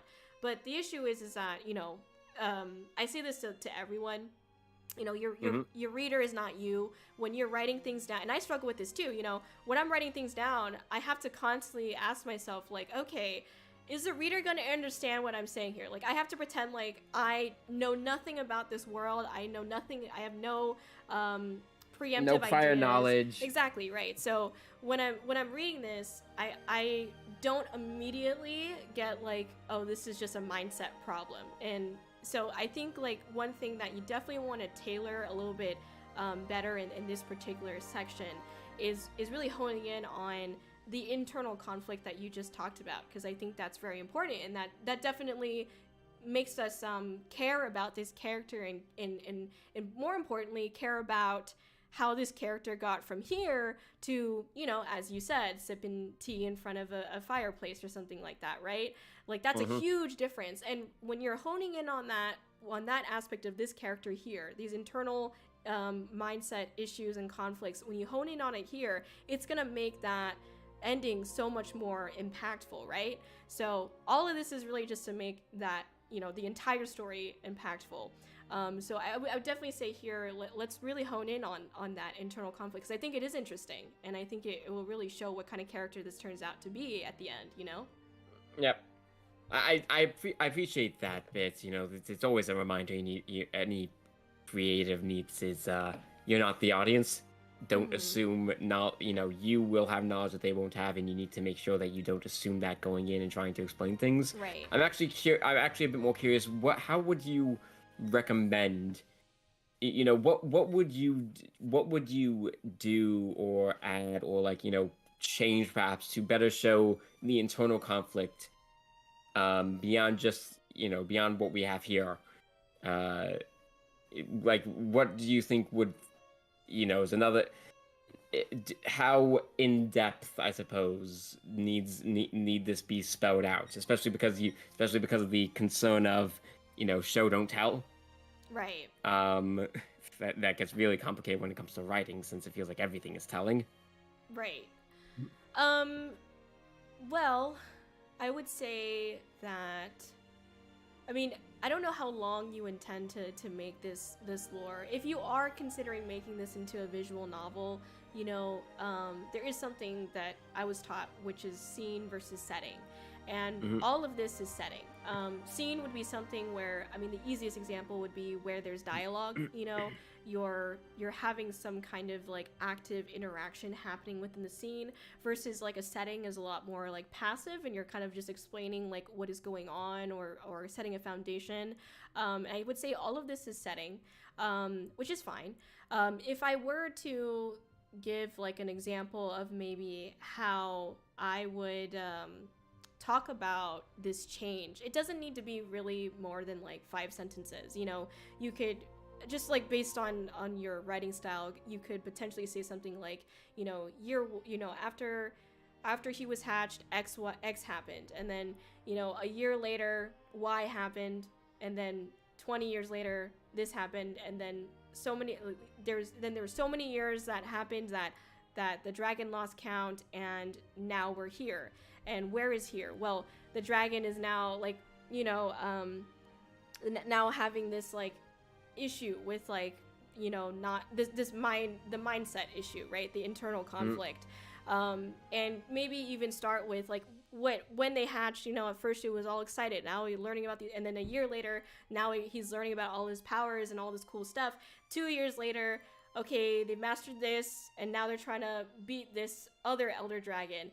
And then 10 years later, all these elder dragons are starting to fade away. What you could do if you wanted to shorten it a little bit is, and again, this is totally optional, but what you could do is since we're focused on the main character and how being a dragon and the setting affects the character, you could almost take that first paragraph and start laying out the timeline almost between the main character and what's happening in that first paragraph, right? So it's maybe when this main character was born, everything was fine, and the dragons were yeah, we're chilling, we're just gonna live and not ascend.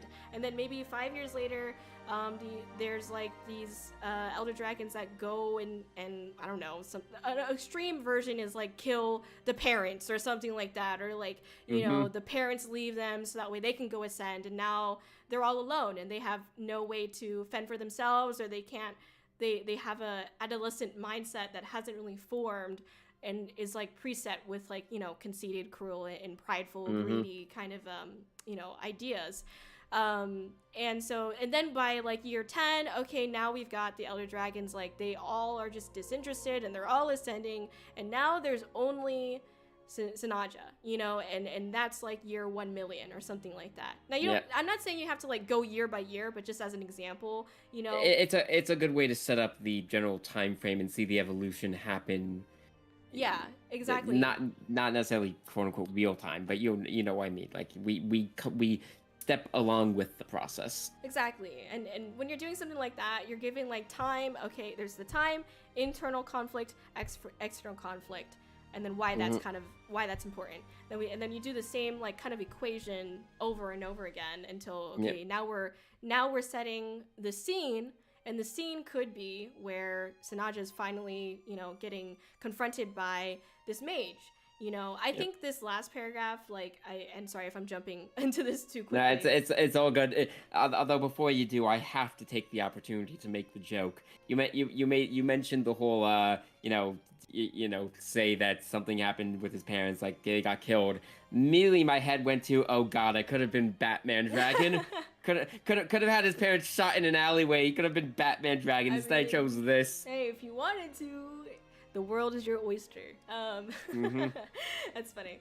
No, yeah. So I think for the last paragraph, if you again like considering the medium that we're on, I think this last paragraph would be really interesting to have it as a scene where you have dialogue between the dragon and the human mage.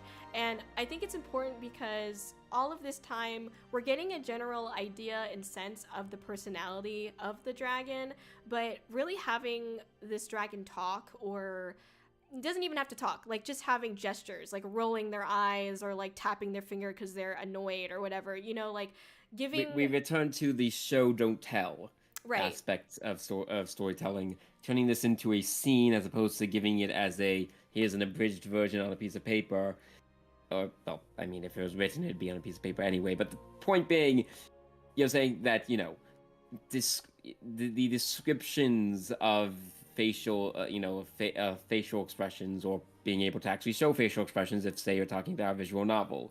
The dialogue itself, all these things are actually showing the audience that this is the dragon isn't just like this. It isn't just me yelling at you, hey guys, look, the dragon is like this. It's literally seeing that, oh yeah, the dragon is pretty prideful and stubborn and obnoxious to basically anyone that he deems alone, which is, fun fact, everyone. The mage is clever and has a way with persuasive speaking. He didn't just mash you, convince the dragon. He had, like, though this was an interesting way that he said it. This was an interesting way that he phrased something. You know, he could have phrased it a different way, but he chose to phrase it this way specifically because it was the best way to get the dragon to see his side of things. Right. This would definitely be something that I would want to turn into a scene. Without a doubt. There's quite a bit of potential there for a lot of fun back and forth, for a lot of fun... for a lot of fun, delving into the characters and their motivations, and as a whole, it's one of the single most important parts of Sanaja's story. So it would be a very major shame to just be like, oh yeah, here's what happened, and not to let the audience actually experience it. Right. Yeah. I agree. I think like you had really great points, and again, I'd love to see like how those points play out in this scene and in the dialogue, because you do have really great characters, and really seeing how you flesh out those characters, how you give these characters like personality and like give character, you know what I mean? I think it'd be really great to see that, especially in this scene, because you do set up things really nicely. So really seeing how, okay, we've got the setup, now let's see what this dragon can do, you know what I mean? That's how I feel when I get to like that third paragraph. So yeah, I definitely want to see that. I think it's awesome. Again, overall, I think it's a really great foundation. I really love the character concept and ideas. Like I said, you have really great character ideas and building. And to really see how this character evolves is going to be really interesting to see. So yeah, keep up the great work, and I think it's awesome. Do you have any other questions or comments?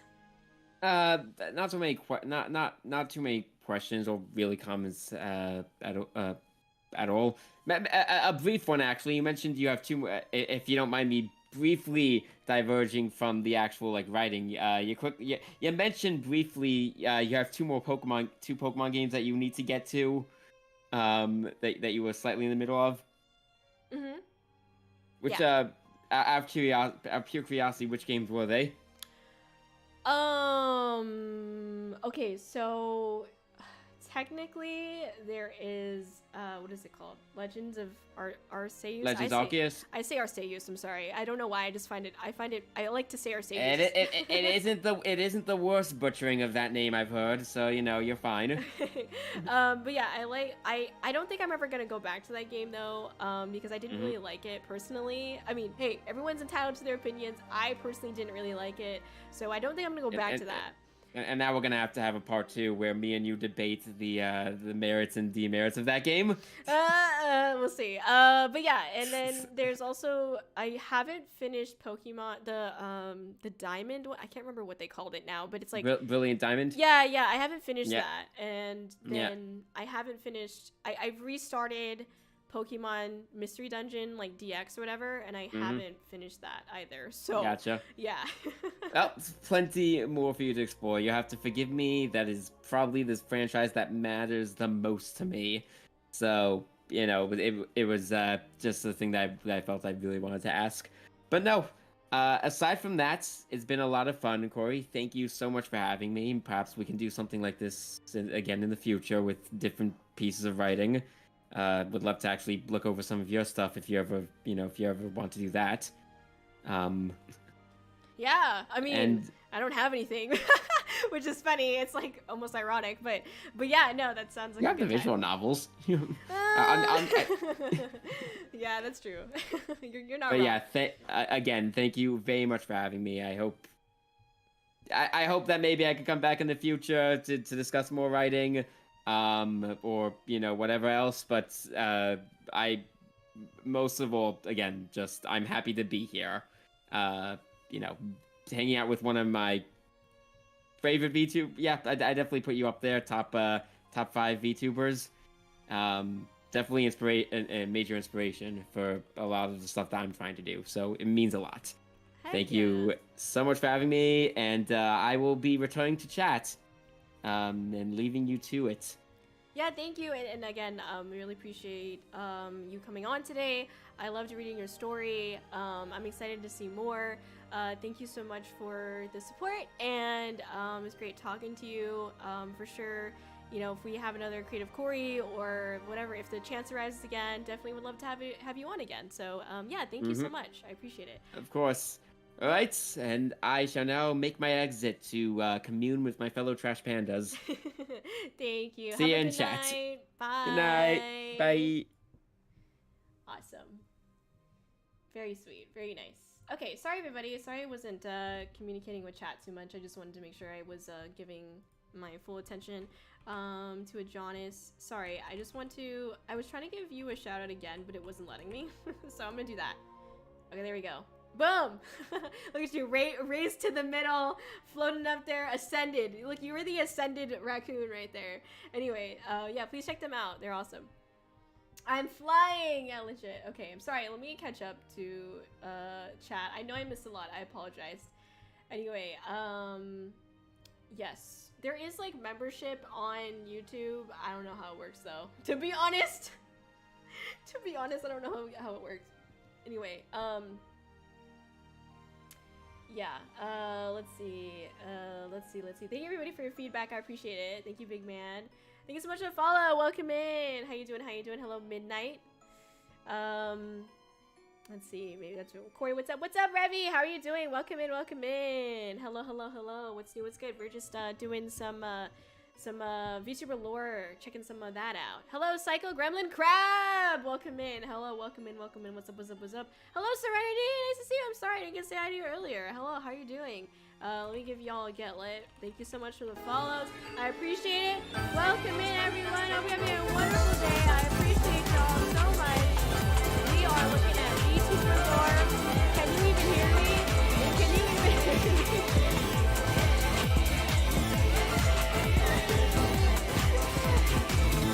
Oh my god, it's Break Jesus!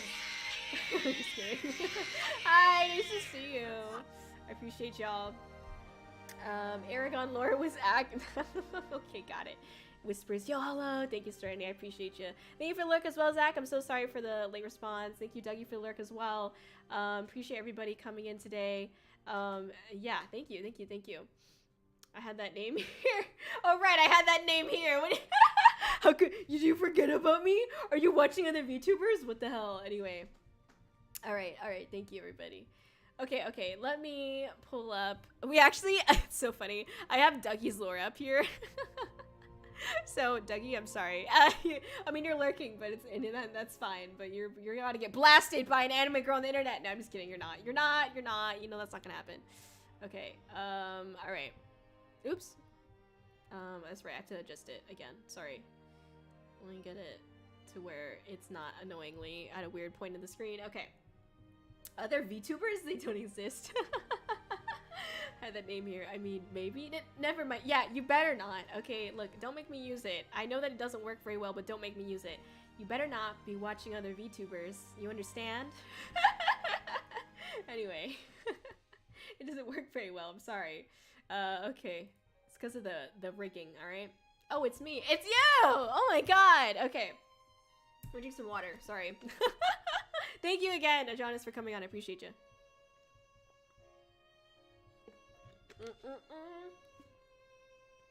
Can I crush this against my head? You think?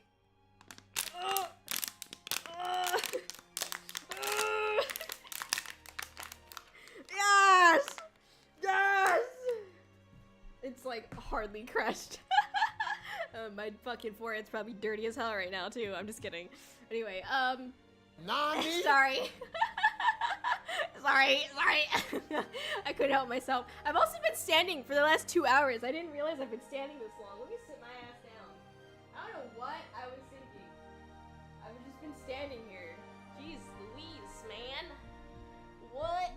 Even the hydrate. I just hydrated. You're gonna leave a hydrate again?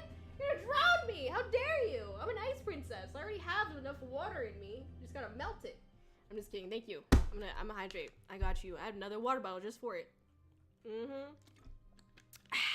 Hear that? Water. Okay. Sorry. Okay. No, you didn't miss anything. Don't worry about it. Just a figment of Kori's mind. That's true. Look at that. It's a beautiful bag. I bet this is gonna go deep and hard. Real. You're very welcome, guys. Thank you. Complaints about having headaches. Also, Kori, you think I could crush this on my head? What are you trying to say about me? What are you trying to say about my character, my morals? Anyway, okay. Shut up, hey, what do you mean? Don't turn against me, you have morals? Wow, okay, I see how it is. Fine, I guess, jeez. Itai yo, kokoro itai. I'm just messing. Yeah, you're right. What the fuck are those? Morals, can I eat it? Okay, so let's talk about Dougie's lore. I am man, current lore for Dougie. I am man with bag on head. That is freaking epic. Can we just talk about how epic that is? I know that everyone's like, oh, this is just one line. What are you gonna do about this? I have so much. Okay, this is what I mean. All right, there's so much about this in just one line. And I'm not capping, okay? I'm not being sarcastic. I'm being completely honest right now. You know, there's so much about this that's like, why is the bag on your head? You know, I immediately think about this character that was in Bobobo. Bobobo, yes, that's a real show. But there's this character that, like, oh, what was his name? I think his name was like Happy Man or something like that. And he was just like the absolute opposite. He was not happy at all. But he just like was basically naked with, like, you know, diapers on and then like a bag on the head. Like, it was pretty epic. Anyway, so I think it's just funny that I make this relation to that character. I think that there's a lot here because, you know, there's so many questions like, why is there a bag on your head? why have you taken this route in life that you decided, you know what, I can't be my face anymore. My face no longer epic. I must now put bag on my face. I think like what I mean, if we're just talking like straight up, like this, let's just talk straight up. This is a Twitter post and you've been asked to talk about your lore. And obviously, most important thing for Dougie is that they're a man with a bag on head. That's fine. I would want, because you're a VTuber, I'd want to see, specifically for this, I'd want to see why is this man with bag on head deciding to stream or be like a VTuber, essentially. Because like, you already assume that this character has some kind of like self-confidence, you know, potential issues. And if they don't, then I wonder why not. Like, why do they just have that bag on the head? You know what I mean? But assuming that, you know, the general audience is gonna believe that, okay, they have some kind of like self-esteem, okay, high self-esteem, as someone would say. Anyway, I know that's not that, but it's a joke. Anyway, so you know, like, why do you decide to stream? Because I would assume that if you have, you know, low self-esteem, you don't want to stream. Like, enough low self-esteem that like you have your bag over your head. And yeah, that's what I'm saying, Serenity. Like, that's why I'm saying, that's why this one sentence is so intriguing. And it's enough to make us be like, okay, what's going on here? And that's what I mean. Like, you don't need you know, a twit longer or a 20-page Google Doc to explain your lore. This right here really does say a lot. Like, forget about the image too. Like, just that one sentence, it says a lot, right? And so, yeah, I think if I were to add anything to this, it really would just be, you know, like, well, what's why do you want to stream? You know what I mean, dog? What homie G? I don't know. Howdy, partner. Why you want to stream? Anyway, that's that Nick Cage accent. You know what I'm saying? Anyway, since you're already here, I'm not gonna comment. I'm just gonna leave it there. But yeah, thank you. Okay. All right. But yeah, no, thank you for submitting. I appreciate it. Thank you for coming by. Thanks for listening. Thanks for being silly with us. You know what I'm saying? You know what I'm saying? Always a good time. Is Nick... No, legit. That's what I'm saying. It is. It is. We... Why is everyone just Nicolas Cage at this point? Why is everyone Nicolas Cage? I don't understand. Okay. Anyway, alright. Let's talk about this VTuber lore. Alright. Okay. Why isn't it working? Hello? Okay, there we go. Thank you. Thank you kindly. Alright, we've got Serpentina. I'm a Gorgon, I don't know if I'm saying that correctly, I'm sorry, storyteller. I am perusing stories, games, films, etc. in hopes of finding a muse who can point me in the direction of Apollo / Artemis to help me hunt down Athena. Sorry, I can't read. And I've finally found a medium to ask for help without turning people to stone. Oh, that's so cute. Don't you just love that? I love that. I love the idea, like, oh, I finally found a way to not turn people to stone. I could just stream and like they're gonna be fine. Like, that's freaking epic. That is super genius. So I love that. I love that. And I love the idea of being like a storyteller. Maybe this is just me being a nerd, but English degree, literature nerd, philosophy nerd. But, you know, being a storyteller is actually a really big deal. It used to be a really big fucking deal, okay? Because that was the only way when we didn't have, you know, pen to paper. That was the only way that stories were told, was ear to ear, person to person. And there's been so many stories that we've probably lost in between that we'll just never know, because unfortunately, you know, they weren't written down, or no one else told somebody else, you know what I mean? I think it's really interesting to have a storyteller character, because it actually is like super important and historically is pretty epic. So anyway, yeah. So I love the idea that, you know, they're trying to find a muse, which again, this all of what they have put here, I think is super important and awesome, because it points us to, here's why this character is a VTuber. Here's why this character is streaming. And I think that's so cool, because it's something that you don't super see. Like, you don't see that a lot, like in other people's when someone talks about their, you know, lore. You don't always get to see that. You know, even when I talk about my lore, my one sentence is that I got isekai. I'm a raccoon that got isekai'd into an ice princess, and I live in a fantastical world called Xylon.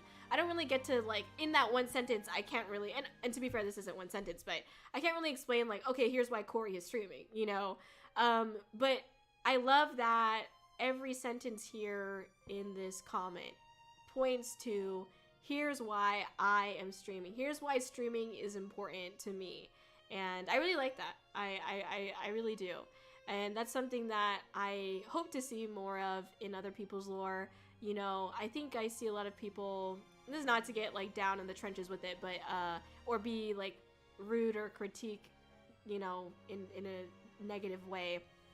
I see a lot of people who like comment on this post, and you know, like they comment all these like paragraphs and paragraphs of things, but the issue is that it's way too much. You know, it's obviously, one, yes, I don't have the time to go and read every single, it's not fair. You know, I tell everybody to comment just once your lore, that's it. It's not fair for me to read like a bunch of other paragraphs that you submitted if I'm not putting in that time for other people, because then someone else might be like, well, you didn't put in the time to, I didn't submit mine, so you didn't put in the time to, you know, read mine, da da da da da.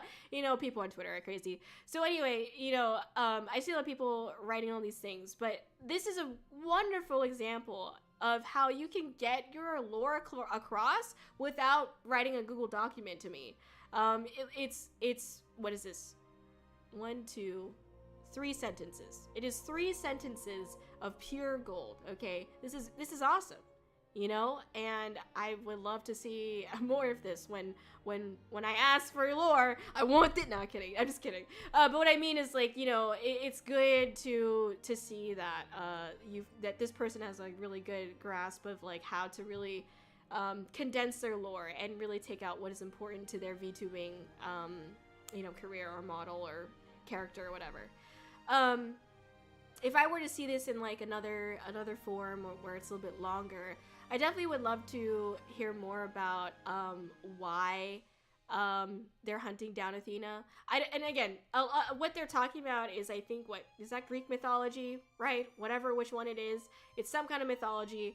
And you can't always assume that your reader knows what these things are. So, you know, you just kind of have to be careful.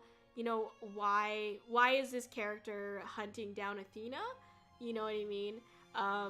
And it's important for people who don't know what you are, or these you know, characters in Greek mythology, to understand, okay, well, why are you doing this?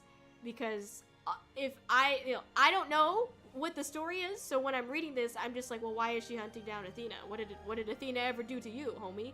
You know what I mean? So I think it's really important to include that kind of piece, why you're hunting them down, because otherwise, like, that's your conflict as well. You know, your conflict is that the tension in the story is that you're hunting someone down, but like, we don't really get why that's important. You know what I mean? So maybe adding a note about why they're hunting them down for people who do not know. You know what I mean? Hopefully for people who don't really know like what this lore is, or the Greek mythology is, would be great. So that way we understand it a little bit better. So that's my feedback. Okay. All right, let me see. Oops, I didn't mean to, sorry. Talked about it on stream. Would love the 3 sentences here that really give us a solid understanding of your VTuber character. Would love to see, for people who don't know Greek mythology, why your character exactly is hunting down Athena. Great conflict, but would like more info. Thank you. All right. Oh, I guess I should say tension. I feel like when I say conflict, people are like, what the fuck are you talking about? Okay. I think that makes a little bit more sense. I don't know, man. Anyway. Need to turn Medusa into the monster she is. Okay, got it. Yeah, see, what I'm saying is, like, I don't know that. And you could probably assume there's at least 2 other people that don't know that, you know, in the world. So when you have something like that, when you I guess my advice to people who use folklore or mythology that exists is to not assume that your reader knows what it is, because otherwise you're just going to be saying things that, you know, most people might not understand and make any connections to, unless they it's the same thing with like some of what the the Marvel movies are like. I don't want to have to do homework to understand the story, you know, like what they did with like Doctor Strange, the second movie. I was so disappointed because Doctor Strange is like one of my favorite freaking superheroes, okay, and the second movie barely had him in it, okay, it was his movie and he was barely in it. Anyway, that's a different story. I was upset, okay, I was very upset, I was disappointed, okay. Anyway, where's the chat, by the way? I forgot to put you guys back up. My bad. Where are y'all? Here you are. Okay. Divide my lore into 3 tweets. Hopefully it's not too much. I am not sure if I'll have time. I'm definitely not going to have time to get through all of the tweets today. So I'm not sure if I'll be able to get to yours, unfortunately, because we had like 100 and some odd people. I closed it, okay? By the way, just letting y'all know, I did close the post at some point, but we still had a lot of people. Before I knew it, there were a lot of people who commented, so I definitely don't think I'll be able to get through everybody, at least today. So I don't even know where we're at right now. So anyway, it takes a while for me to talk about these things, you know, so I really doubt I'm gonna be able to get through anything else aside from like a couple more, maybe like a handful. Anyway, what's Hawkeye's lore? Did he become the Hawkeye?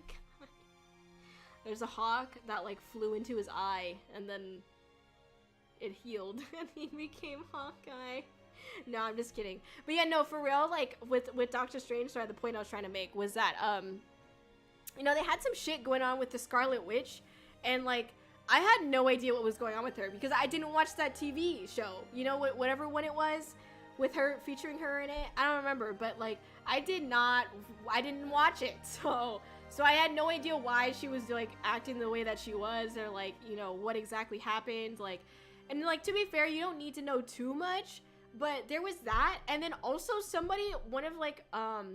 one of my friends watched the second Doctor Strange movie and was like, oh yeah, you might want to watch the I was gonna say Peter Pan. You might want to watch the Spider-Man. I was gonna say Peter Parker, sorry. The Spider-Man movie. What was it? God damn it. One of the Spider-Man movies, like Into the Multiverse or some shit like that. You might want to watch that first before you watch the Doctor Strange movie. And then, so I watched that, but I didn't know about the Scarlet Witch one. So then I'm like, okay, I'm prepared. I did my due diligence. I did my homework. I didn't want to necessarily watch the Spider-Man movie, but I did. So then I went over and watched the Doctor Strange 2 movie, but I didn't understand jack shit about what was going on with the Scarlet Witch. So I was like, well, I guess I had to watch that too. So you're telling me that Marvel was expecting us to watch, do 2 homework assignments before watching this movie? You have any idea how long I was waiting for Doctor Strange 2 to come out? When they announced it back in like, oh my god, what was it, like 2018 or like 2017? I think it was like 2017 because I was, okay. Yeah, I was so excited. I was like, but it's not gonna come out until like 2020 something or whatever. I was so pissed, man. So then it finally comes out and he's barely in the movie and it's his fucking movie. I was so like, okay, I'm all for girl power and seeing different kinds of people in these movies. However, it was all about the Star Girl, okay? It was all about the Star Girl and the Scarlet Witch. And I was like, I don't care about either of you, respectfully. I don't care about either of you. I love Doctor Strange. Can you just let me be with Doctor Strange right now? My god, I was so annoyed. It's like, I don't care about these. I don't care about these people. WandaVision, yeah, WandaVision. I didn't watch it. I don't know, it's silly. Let's see. You should be an MCU. Absolutely not. They're gonna kill me. They'd be like, you have ideas? Off with her head. If you're not writing about multiverse, you can't work here. That's really what's gonna happen. If you're not writing about parallel universes, then you can't work here. You can't. I do not like the multiverse trope. I really don't. And like, I'll withstand it. Like, I'll deal with it for entertainment purposes. But as like a writer, I do not like the multiverse trope. Like, It was done well in only one TV show, and it was barely done well, okay? It was like just good enough, and that TV show is long gone. Let me make sure I have the name right. Yes! Fringe. Does anyone know that that TV series?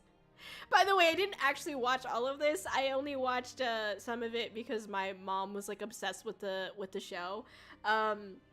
It's called Fringe, Fringe, and that's like the only one where there was like some kind of multiverse stuff happening, and it was like kind of okay, but it also wasn't. So I think that was like the only time where I was like, okay, yeah, I could withstand this, really.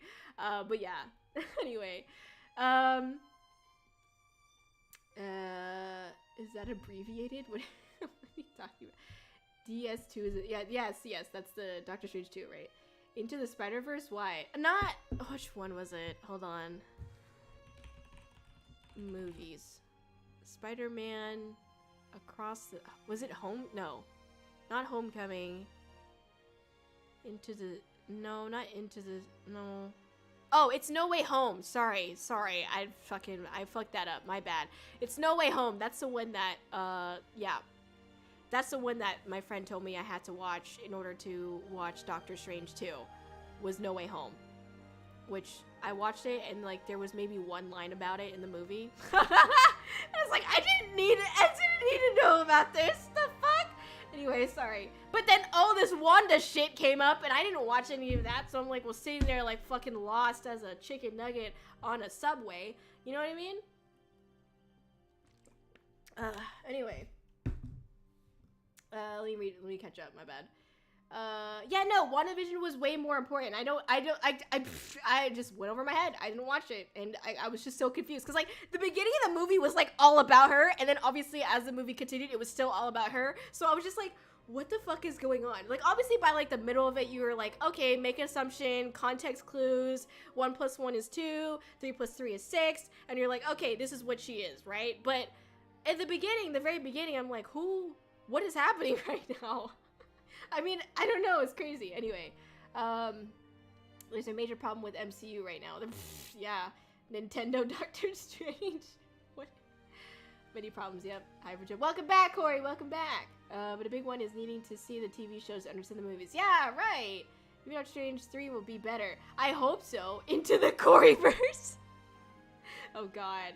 Yeah, I don't know. I feel like with Doctor Strange 3, like, the way okay, no spoilers, obviously, but the way that they ended Doctor Strange 2, I was kind of like, what is going on? You know what I mean? But I just hope to God that they really focus on, it's his movie. Can you just let him be the star of the show, please? My God. Anyway, I hope that it's better. Another is sidelining the main character who people are going to see with side characters they want to prop up for their own stuff. Yeah, I know, it's so annoying. It's like they're just trying to bring up all these characters so they can make other movies and make more money about these characters. I hate to see it. Another problem is the multiverse, yeah. That is not required for Doctor Strange 2 in my... It's not! I've learned very quickly that it's not. Anyway, No Way Home is like the only MCU stage 4 movies I enjoyed and think was good. I liked it because it included the other Spider-Mans, and I was like, fuck yeah, dude. I was fucking epic, bro. And it felt like I don't really care for typical romance in movies anymore. Especially like superhero movies, you know, it's too overdone and cliche. I've seen it a million times. Like, I'm done with seeing romance. I just want to see people suffer. Why can't they all be like Batman, you know? Everyone just wants to be like Batman. Sorry, it's funny.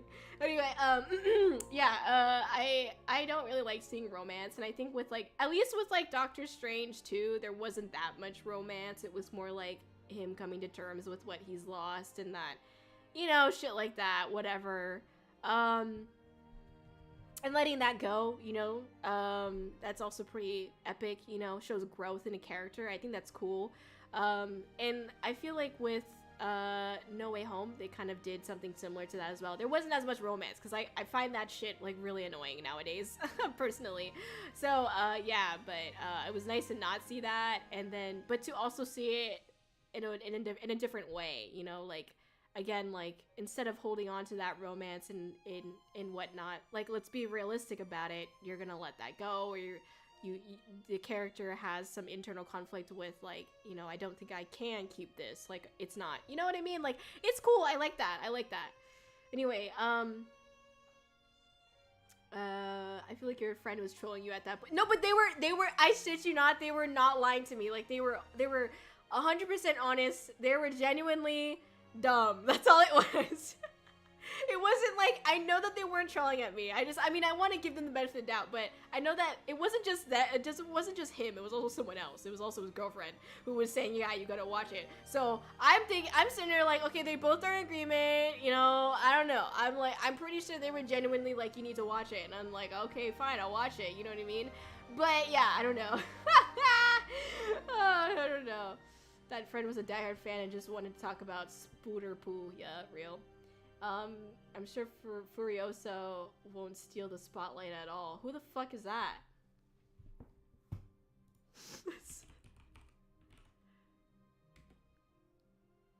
What the fuck? Mad Max Saga? What the fuck are you talking about right now? Why are we talking about Mad Max? Where did this come from? What?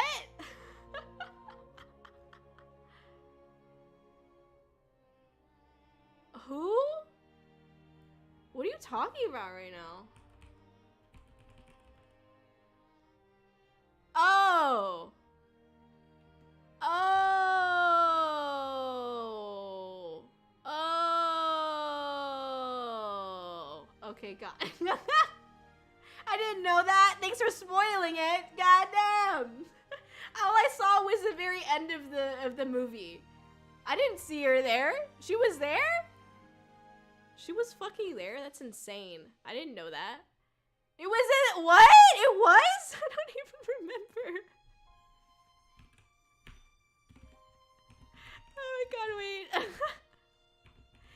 let me look at this fucking shit. The teaser. Alright, here we go. I'm gonna watch this shit. Hold on. Hold on. I'm watching it. Shut up, everyone. I'm watching it. You can't see it though because I'll get copyright striked. Hold on, I'm gonna listen to it. Jesus Christ! What the fuck is this? I didn't see this! No! This wasn't in the fucking... No, it wasn't! No! This was not in it! Shut up! This is stupid as hell. This was not in it. This was not in the movie. No, you're all liars. You're all liars. No, I did though. I did sit through all the credits. I did. I waited until the end of it, like the projector was off, okay? And the people, the janitors were in. Okay, that's how long I waited. All right? This was not in the movie. I did not see this. What is this? This was not in the movie. Y'all lying. Y'all straight liars. I'm not watching this. Nah, I'm not watching this. Nope. Liars. Liars. I mean, it wasn't, I shit you not, it wasn't. Hi Sina, how are you doing? Sorry. Did you watch Doctor Strange too? I need someone else to verify this, please. By the way, I'm absolutely living for the MCU discussion. This is tailor-made for me. Oh great, we need to stop right now. Just kidding. Highlights. Oh god, Poe! No, I'm kidding. Kori just watched WandaVision and thought it was yeah, shit, probably. Anyway, I saw it. Okay, what happened? Okay. Was this lady with the blonde hair at the end of the Doctor Strange 2 movie for the teaser? Okay, did you see that? It with the purple suit and the blonde hair? Okay, is that the character? I didn't know. I didn't look at her face. I don't want to spoil it for myself. But did you see a character? You did? Nah, it was just nah. Y'all fucking lying. This shit ain't real. I swear to God, I sat there the whole fucking movie. I was there early. I was there late. I was the credits, okay? It ain't there. No, it wasn't there. No, y'all gotta do reverse in me or something like that. Y'all gotta, I got the beta version or some shit, okay? Cause that was not in it. I swear to you, it was like 5 seconds what I saw. The teaser that I saw was like 5 seconds. It's a whole ass minute. Nah, dog, nah. I waited until the projector went off. I got like some shitty, like, it wasn't even actually Doctor Strange 2. It was like some shitty knockoff of it. God damn it, I'm so sad. I did not see that, I shit you not. Like, it was literally just, okay, I'll tell you what I saw, okay? It was literally just like, some kind of like, from what I remember, there was like a scenic look at the Doctor Strange place, okay? The tower or the clock or whatever. And then, like, he's walking out on the street in casual clothes, and then all of a sudden he's just like, oh, oh, and, like, his eye or, like, his head or something like that is, like, has something going on with it. And again, this is not, like, spoiler or anything like that. There's just something going on with it, and he's like, ah, ah, ah, and then he uncovers it, and then there's something there, and that's all I remember. There was nothing else, okay? All right? With run pee? I had to go pee, like, super bad. Yeah, that's real. I mean, I saw it in Mexico, so maybe. Ah! All right. So I just got. Okay. All right. I see how it is. I see how it is. I see how it is. MCU. They want to create parallel universes within our actual timeline right now. Okay, that's how much they're obsessed with multiverses. They're like, there's gonna be the universe that is in Xylon, aka Kori's specific theater that Kori went to, and then there's gonna be multiverse, different universe for Ukami over there in Mexico. And it's like, oh, okay, cool, I guess. I never saw that. I shit you not. I literally only saw like 10 seconds. That's all I saw. That's all I saw. The Nile isn't just a river. Shut up. What the fuck are you talking about? Oh my god. Spider-Man actually got different versions around the world. See what I'm saying? We got the short end of the stick, man. Wow. I swear to god it was like 10 seconds. It was not. It was nothing. And then it was just completely over. And I was like, what the fuck? I remember thinking, like, why was that so short? That was it? That's all we get? I was like, where's Nick Fury? I'm just kidding. But you know, like, there was nothing. I was just like, what the fuck is this? And then the janitors are in there like, okay, time to go. And I'm like, well, I guess I gotta go. And then the projector's off. I'm like, well, there's nothing to watch anymore. So I guess I just have to denial. Literally facts right now. Facts no printer. I am just I am perplexed right now. My everything right now is I can't believe this. I'm so angry. Okay, I'm so angry. Why did I get that version? Why did I get the beta version? Y'all got like the PS5, Xbox 360 updated version, the Steam update 3.0, and I got the Cyberpunk when it initially released. That's what I got. What's crazy is I probably paid the same price as y'all, but no. The digital version, yeah, it's hacked. It's hacked. Fire up Disney Plus. I don't have Disney Plus. All right, I don't have Disney Plus. Oh my god, I don't. Okay, I don't. She, so upset. Nick Cage. Yeah, where's the one where Nicolas Cage? Yeah, the one I watched was Doctor Strange was played by Nicolas Cage. Which one did you watch? Nicolas Cage was playing as Doctor Strange, so I don't know what you guys were watching, but that's the one that I watched. Can someone with editing skills please just Photoshop Nicolas Cage and shit onto fucking Benedict Cumberbatch? I swear to god, that'd be so funny. Alright, I'm gonna shut up. Cause like the hair, you know? Like, oh my god, why wasn't Nicolas Cage Doctor Strange? I don't understand. It even rhymes. The name rhymes. Like, it would have been perfect. Dr. Cage. He goes into the multiverse and meets a Ghost Rider. Real. Oh my god, I'm so dead. What kind of MCU fan? Zero! I'm not an MCU fan. Holy shit. No. God, no. Oh god. I'm sorry. I'm not like you, Serenity. I'm not an MCU fan. Someone already did it, Kori. What? I'll post it on Discord? What? Shut the front door right now. Wait, let me see it. Where is it? Oh my god. What the fuck is this? Wait, hold on. Oh shit, hold on. Hold up. Oop. Yeah, hold on. Okay, why does it look like this? Alright, here we go. Look at this. That! I mean, come on, man! He would have made a perfect Doctor Strange! Look at this! Look at this! Look at this! Come on, man. Why can't this be real?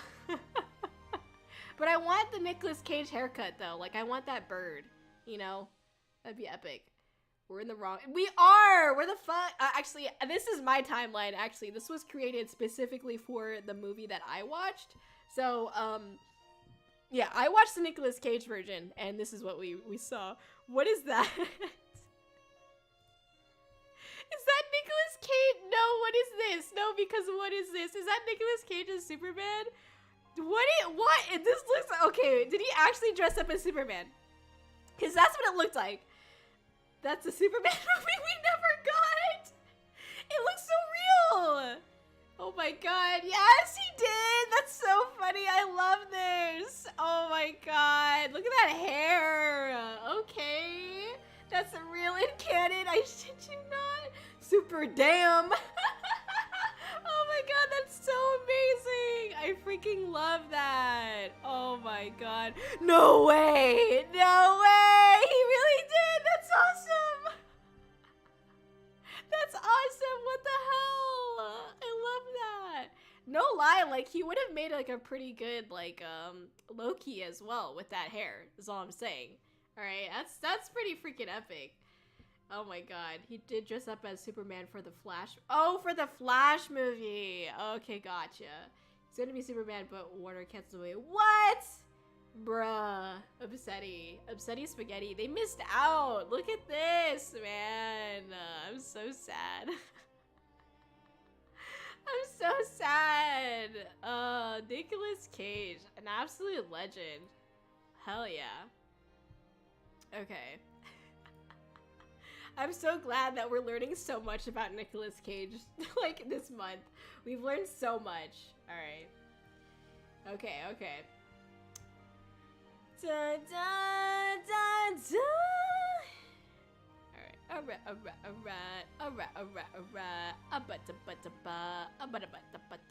How are you doing tonight, everybody? Hope you're doing good. My brain hurts, so it's a little bit hard for me to be sitting here because my headache came back, so that's pretty epic. Anyway, thank you for... That's all I got. Thank you, Serenity. That's all I got. Wait, there's one more. Holy shit. Wait, look at this. Okay. The way the smoldering look, though. Okay. Like, the way he looks at me. Alright. You so special when you smile. That's the edit. We need an edit. Can someone make an edit of Nicolas Cage as Superman, please? Oh my god, this is so great. I love this. Nicolas Cage is my Kami-oshi. They were too afraid to make Superman sexual. You're right. This version of Superman, just off the charts. Hot, okay? Like, people would have been licking the screens, okay? Everybody. Alright, all people would be up on the screen licking it. That edit would be too powerful. It's like the Thanos, it's like the, what is it called? Fucking, the gauntlet called? Fucking, what is it? The Infinity Gauntlet. There you go. The Infinity Gauntlet. Shut up. I know it. The Infinity Gauntlet, okay? That's what we got. We need that, but like this is the Infinity Gauntlet of us. Yep. Kori, there it don't is. fucking miss. Kori, we need one where it's like Nicolas Cage, don't fucking miss. I need a Nicolas Cage redeem. Does anyone have any any opinions on what the Nicolas Cage redeem could be? Is there a Nicolas Cage like meme or something like that? Not even Kryptonite. No, legit, okay? Oh my god, this is so funny. I love this. I love this so much. Anyway. Alright, epic. Alright. yeah, something that I wanted to ask y'all, I forgot to ask you guys this yesterday or the other day whenever I was live. Are there any cons in your area? And obviously, like, you don't have to tell me if you are afraid of getting doxxed or anything like that. I'm not gonna dox you, obviously. But are there any cons, conventions in your general vicinity without giving you, like, don't tell me where you live, okay? But general vicinity or cons that you would recommend Kori to go to, let me know. If it's not like in your general vicinity, you just tell Kori, hey, you should go to this one. That's fine too. Okay, we're leaving it up in the air. If you have any cons that you think that Kori could go to or should go to, please let me know. I mean, I know that I reached out to like a bunch of cons, but you know, sometimes some slips through the cracks or whatever. The con list is constantly getting updated, so it's like kind of weird. But let me know, okay? I forgot to throw it out there earlier, but yeah. Thank you for the site. The site, something that I work on but never talk about. I can pull it up here. CanadaCon. I talked about this before, but yeah, I am planning on going to Fan Expo Canada in August. I haven't been confirmed whether or not I actually have the space yet, but I'm gonna follow up with them and ask them when I'm gonna get that information, because I kind of need to know soon so I can make travel arrangements for my physical representative. But yeah, we are planning to go to Fan Expo Canada. That's in Toronto. After we saw Saw 7 that one time, I can only think of shut up, Serenity! Shut up! And how it probably doesn't. It doesn't exist! It doesn't exist! Because I gave you the benefit of the doubt and I even looked it up, okay? It doesn't exist. It is a D's Nuts joke, okay? I am the ultimate D's Nuts VTuber. Jeez. Anyway, alright. Anyway, okay. But yeah, I'm supposed to be going to, let me see, Fan Expo Canada. Oops, I spelled it wrong. It's fine. Supposed to be going to Fan Expo Canada, and that is in the Metro Toronto Convention Center. That's in August. No need to crush my dreams, whatever. Oh, where is it? Here. Where is it? What the fuck? What? Okay, here we go. It's kind of a weird shape, but anyways, Fan Expo Canada is in August, as you can see. It's in Toronto.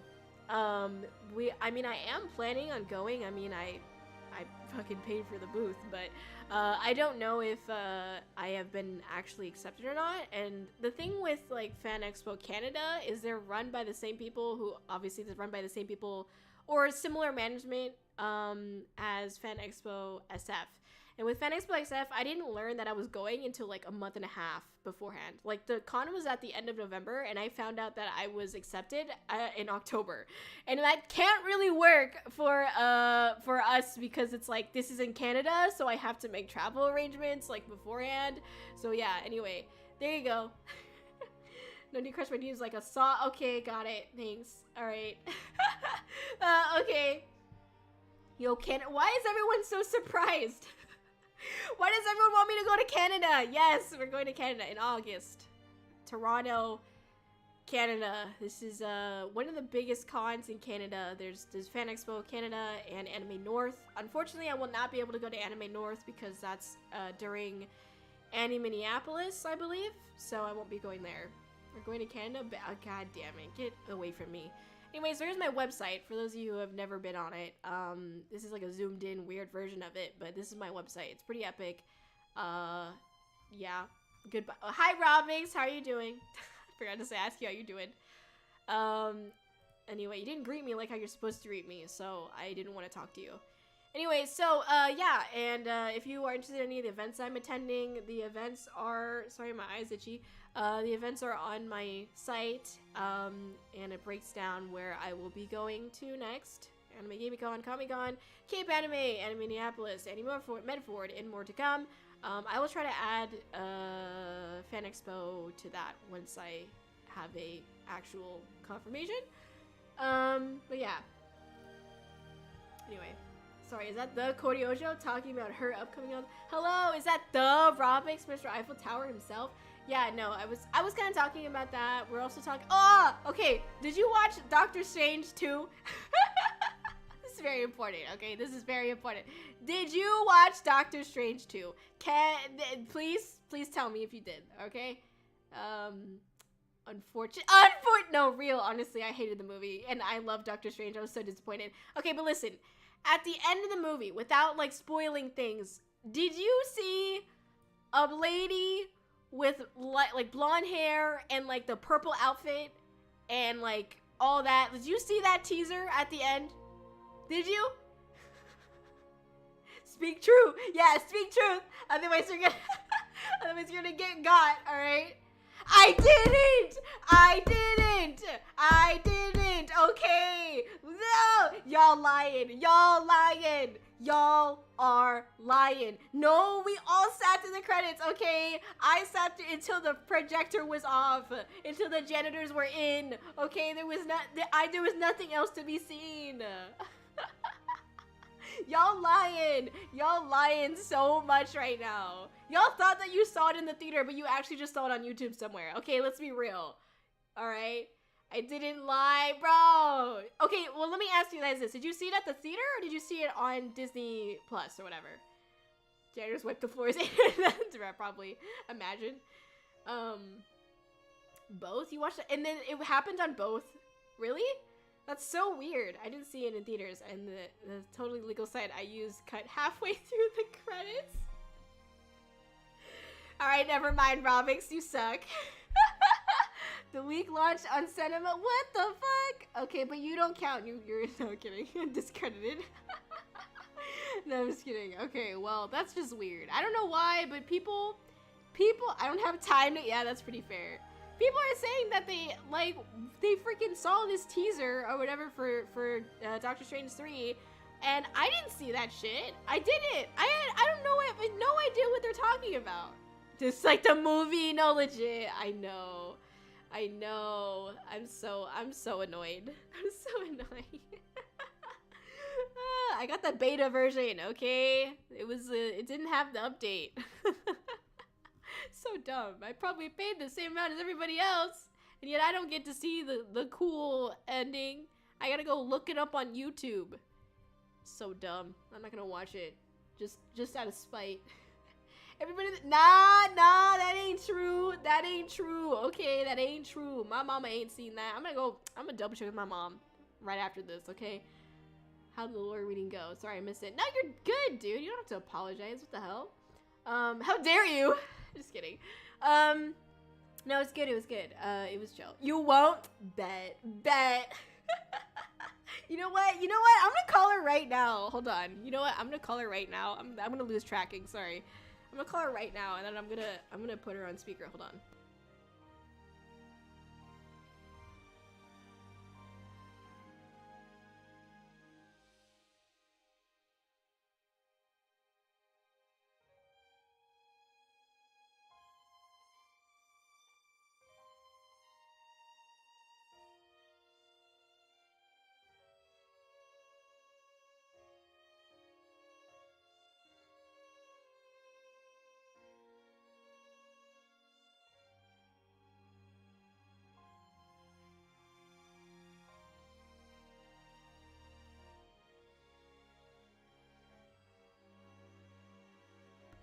She's gonna call me back, alright? She's gonna call me back. She said, I don't know how she did it, but for some reason her phone flashlight turned on when she answered the phone. So she's like, oh wait, let me call you back, because for some reason my flashlight, okay, here she is. Okay, hold on.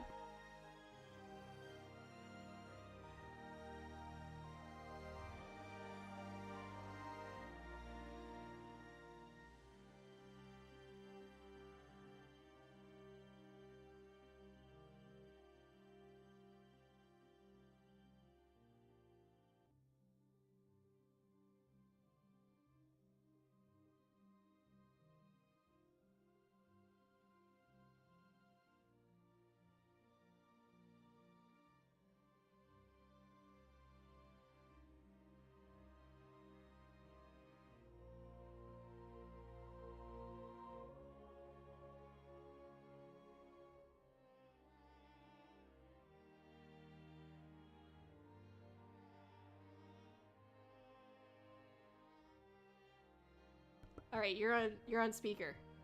Hello? Yeah. Okay. Okay. So, the Doctor Strange 2 movie, at the very end of it, when did you sat through like the credits and watched like the post scene, right? Yeah, but I'm old. I might not remember. Okay, but like, okay, do you remember seeing like a woman with blonde hair and in like a purple outfit? Yeah, I think so. Really? I don't know. It's been a while. I saw it a long time ago. Well, I know, but like Was it at the end of the movie? yeah, it was. It was like after all the credits. I'm trying to remember. Crap. Cuz like I don't remember. I only remember. saw It's too long ago.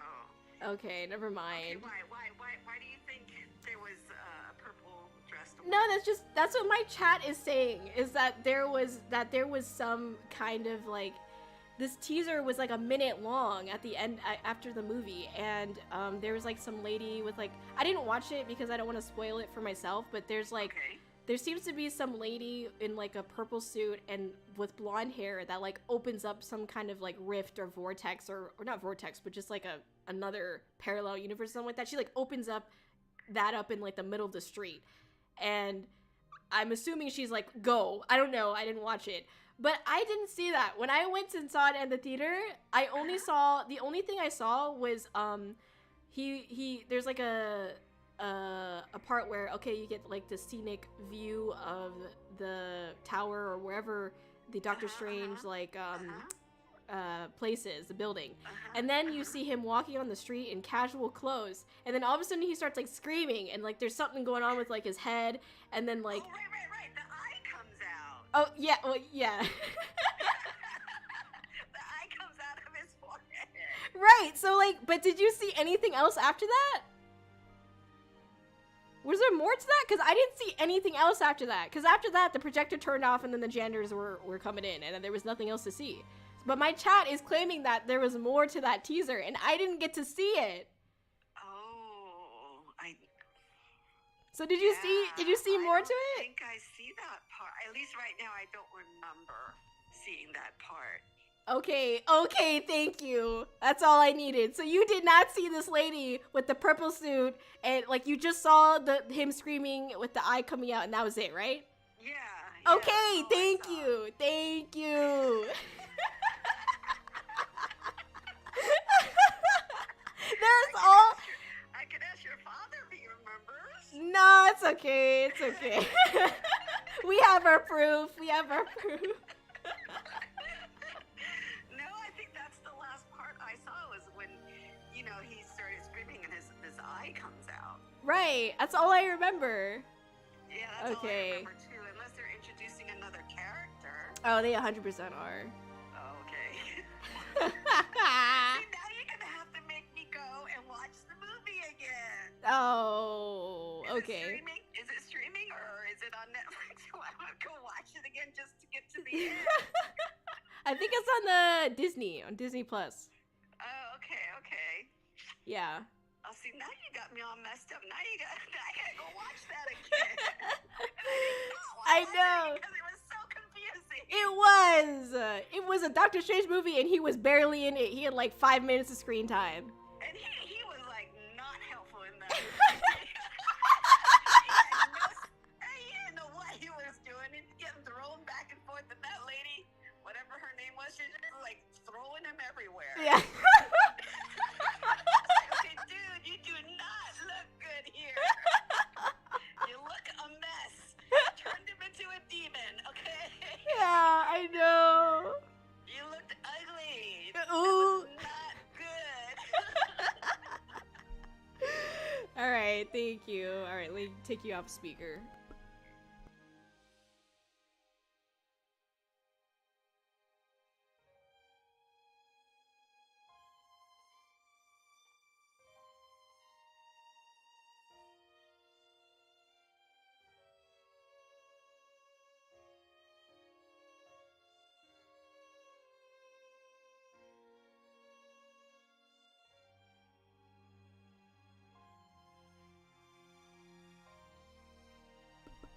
Get fucking wrecked. Get fucking wrecked, okay? All of y'all can get fucking wrecked, alright? Call your ancestors, okay? Put your ancestors on the line right now, okay? I think not, alright? I got my mama backing me up right now, okay? I love to see y'all call your ancestors up to the floor right now, okay? I really watched the movie right now. Nah, you're watching it on Disney Plus, dog. They added it.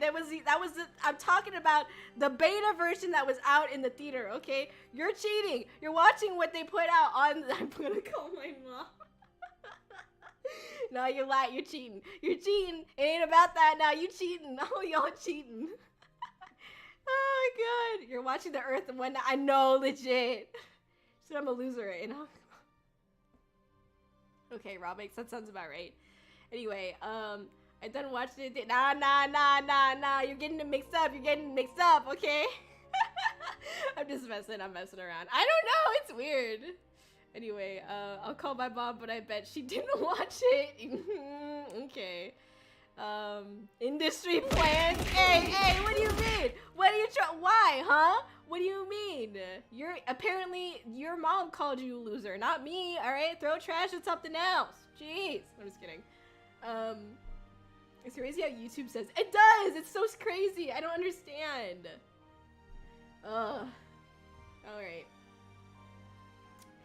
I remember when the 5-minute teaser at the end of the movie played. I loved it. Didn't like how they gender swapped out the characters.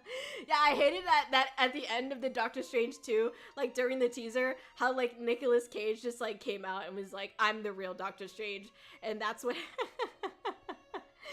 I love that. I love that about the teaser. Alright, sorry. Yes. Yeah, alright.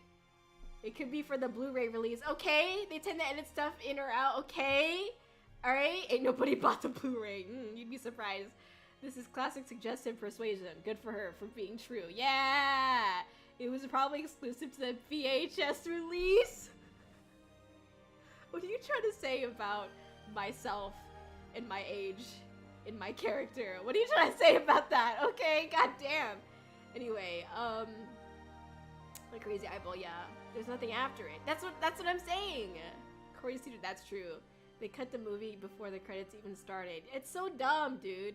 I don't understand. Like, I swear I sat there and there was nothing but that. And then it just ended. Like, that's all I saw. It's like, what the fuck, bro? Anyway, I remember that part with Cage. Damn, that's crazy. Ye old theater head ass. Fucking cave stuck in the cave watching the shadows dance on using the fire and the puppets head ass. No one's gonna get that joke unless you were here earlier. Anyway, that's all I have today, everybody. I have nothing but I don't even know how this happened. I was supposed to be looking at more lore, but instead we went down this like rabbit hole of MCU, which is just, well, more like just Doctor Strange, really. That is crazy. I mean, I'm happy for it. Thank you for chatting about me with that. Doctor Strange is probably my favorite like superhero out of the multiverse. God damn it, it's like engraved in my brain. Like the MCU universe. But it sucks, you know. Like it sucks to see that like they really messed up with that second movie. They didn't want people sitting around all day. They wanted to get clean. I know, that's pretty fair. I don't blame them. Head ass. All right, Mids lore for next time. Oh, really, Robix? It's not just gonna be like a introduction in the introduction channel on the Discord, because that is not an accepted form of lore for me. Thank you. Hey, what do you mean that's more than enough? That's Nicolas Cage as Superman, by the way. Okay, this is legendary. I don't care what you. This is absolute legendary right here. Okay, you see this? All right, absolute legendary. This man exudes power and sexiness, and no amount of kryptonite can stop him. All right, it's gonna be lore. You're doing another lore stream? Oh gosh, not anytime soon. Not anytime soon. It's gonna be lore. Okay. We'll see. Okay, we'll see. Oh, you know what? Something I forgot to mention. I'm so sorry about last stream. So if you didn't know, for whatever reason, I ended stream, or I believed that I rated, and then I ended stream, and I believed that I ended stream. But then Twitch claimed that I was still streaming. Like, my stream ended on YouTube. It ended on Streamlabs, but for whatever reason, Twitch still said I was streaming. So for like an hour almost, because it took me like an hour to figure it out, like there was just like a black screen being streamed on my channel on like Saturday, and I'm sorry about that. Obviously that was not intentional. It really did just take me an hour to figure out, like, it wasn't really an hour, it's like 40 minutes, but I was trying to figure out what the fuck was wrong. I had to like go into Streamlabs and then like manually put in the stream key and then try to stream with that, and then it worked, and then I ended stream. So that's what happened. That's the good scuff right there. I was so pissed. I was like, why is this happening right now? Oh my god, it was like crazy. And like with Twitch, like I hate that there is actually like no way to essentially end the stream through Twitch, if that makes any sense. Like you have to do it through wherever else. You have to do it through Streamlabs, and it's like there's no other way. It's so annoying. I literally was stuck, and I was angry because I was stuck, essentially. Anyway. So that's me. That's my qualms for the day. Thank you. Thank you for listening to my qualms. Anyway, let's see. We're gonna go and speaking of raiding someone, we're gonna raid Kōri Cafe. That's what we're gonna do. They're doing just chatting. Oh wait, I think they're going to be playing Pow World. Probably. I don't know. They're chatting for now though. Let's go! Heck yeah. Thank you for hanging out today. I appreciate y'all. We have a wonderful night. Thanks for all those who submitted their lores and whatnot. Thank you again for Jonas for coming on today. It was a great time. Sorry that I wasn't able to get to everyone's lore. There was just a lot on the post, unfortunately.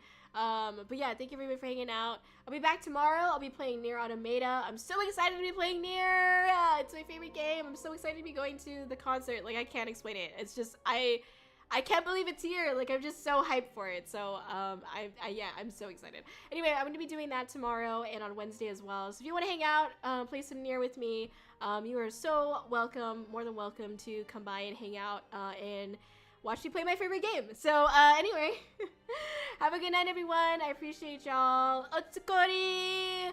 Oyasumi nasai! Bye, Robix. I'll see you tomorrow, because I know you're going to be there, fucking Nier nerd. Just kidding. To be mousepad head ass. Okay. Just kidding. I'm messing. Thank you, Dougie. Now I won't be there. Alright, I'm gonna call you out. Alright. Robix isn't on my stream. I'm so upset. I can never stream again. I'm graduating. Okay, bye.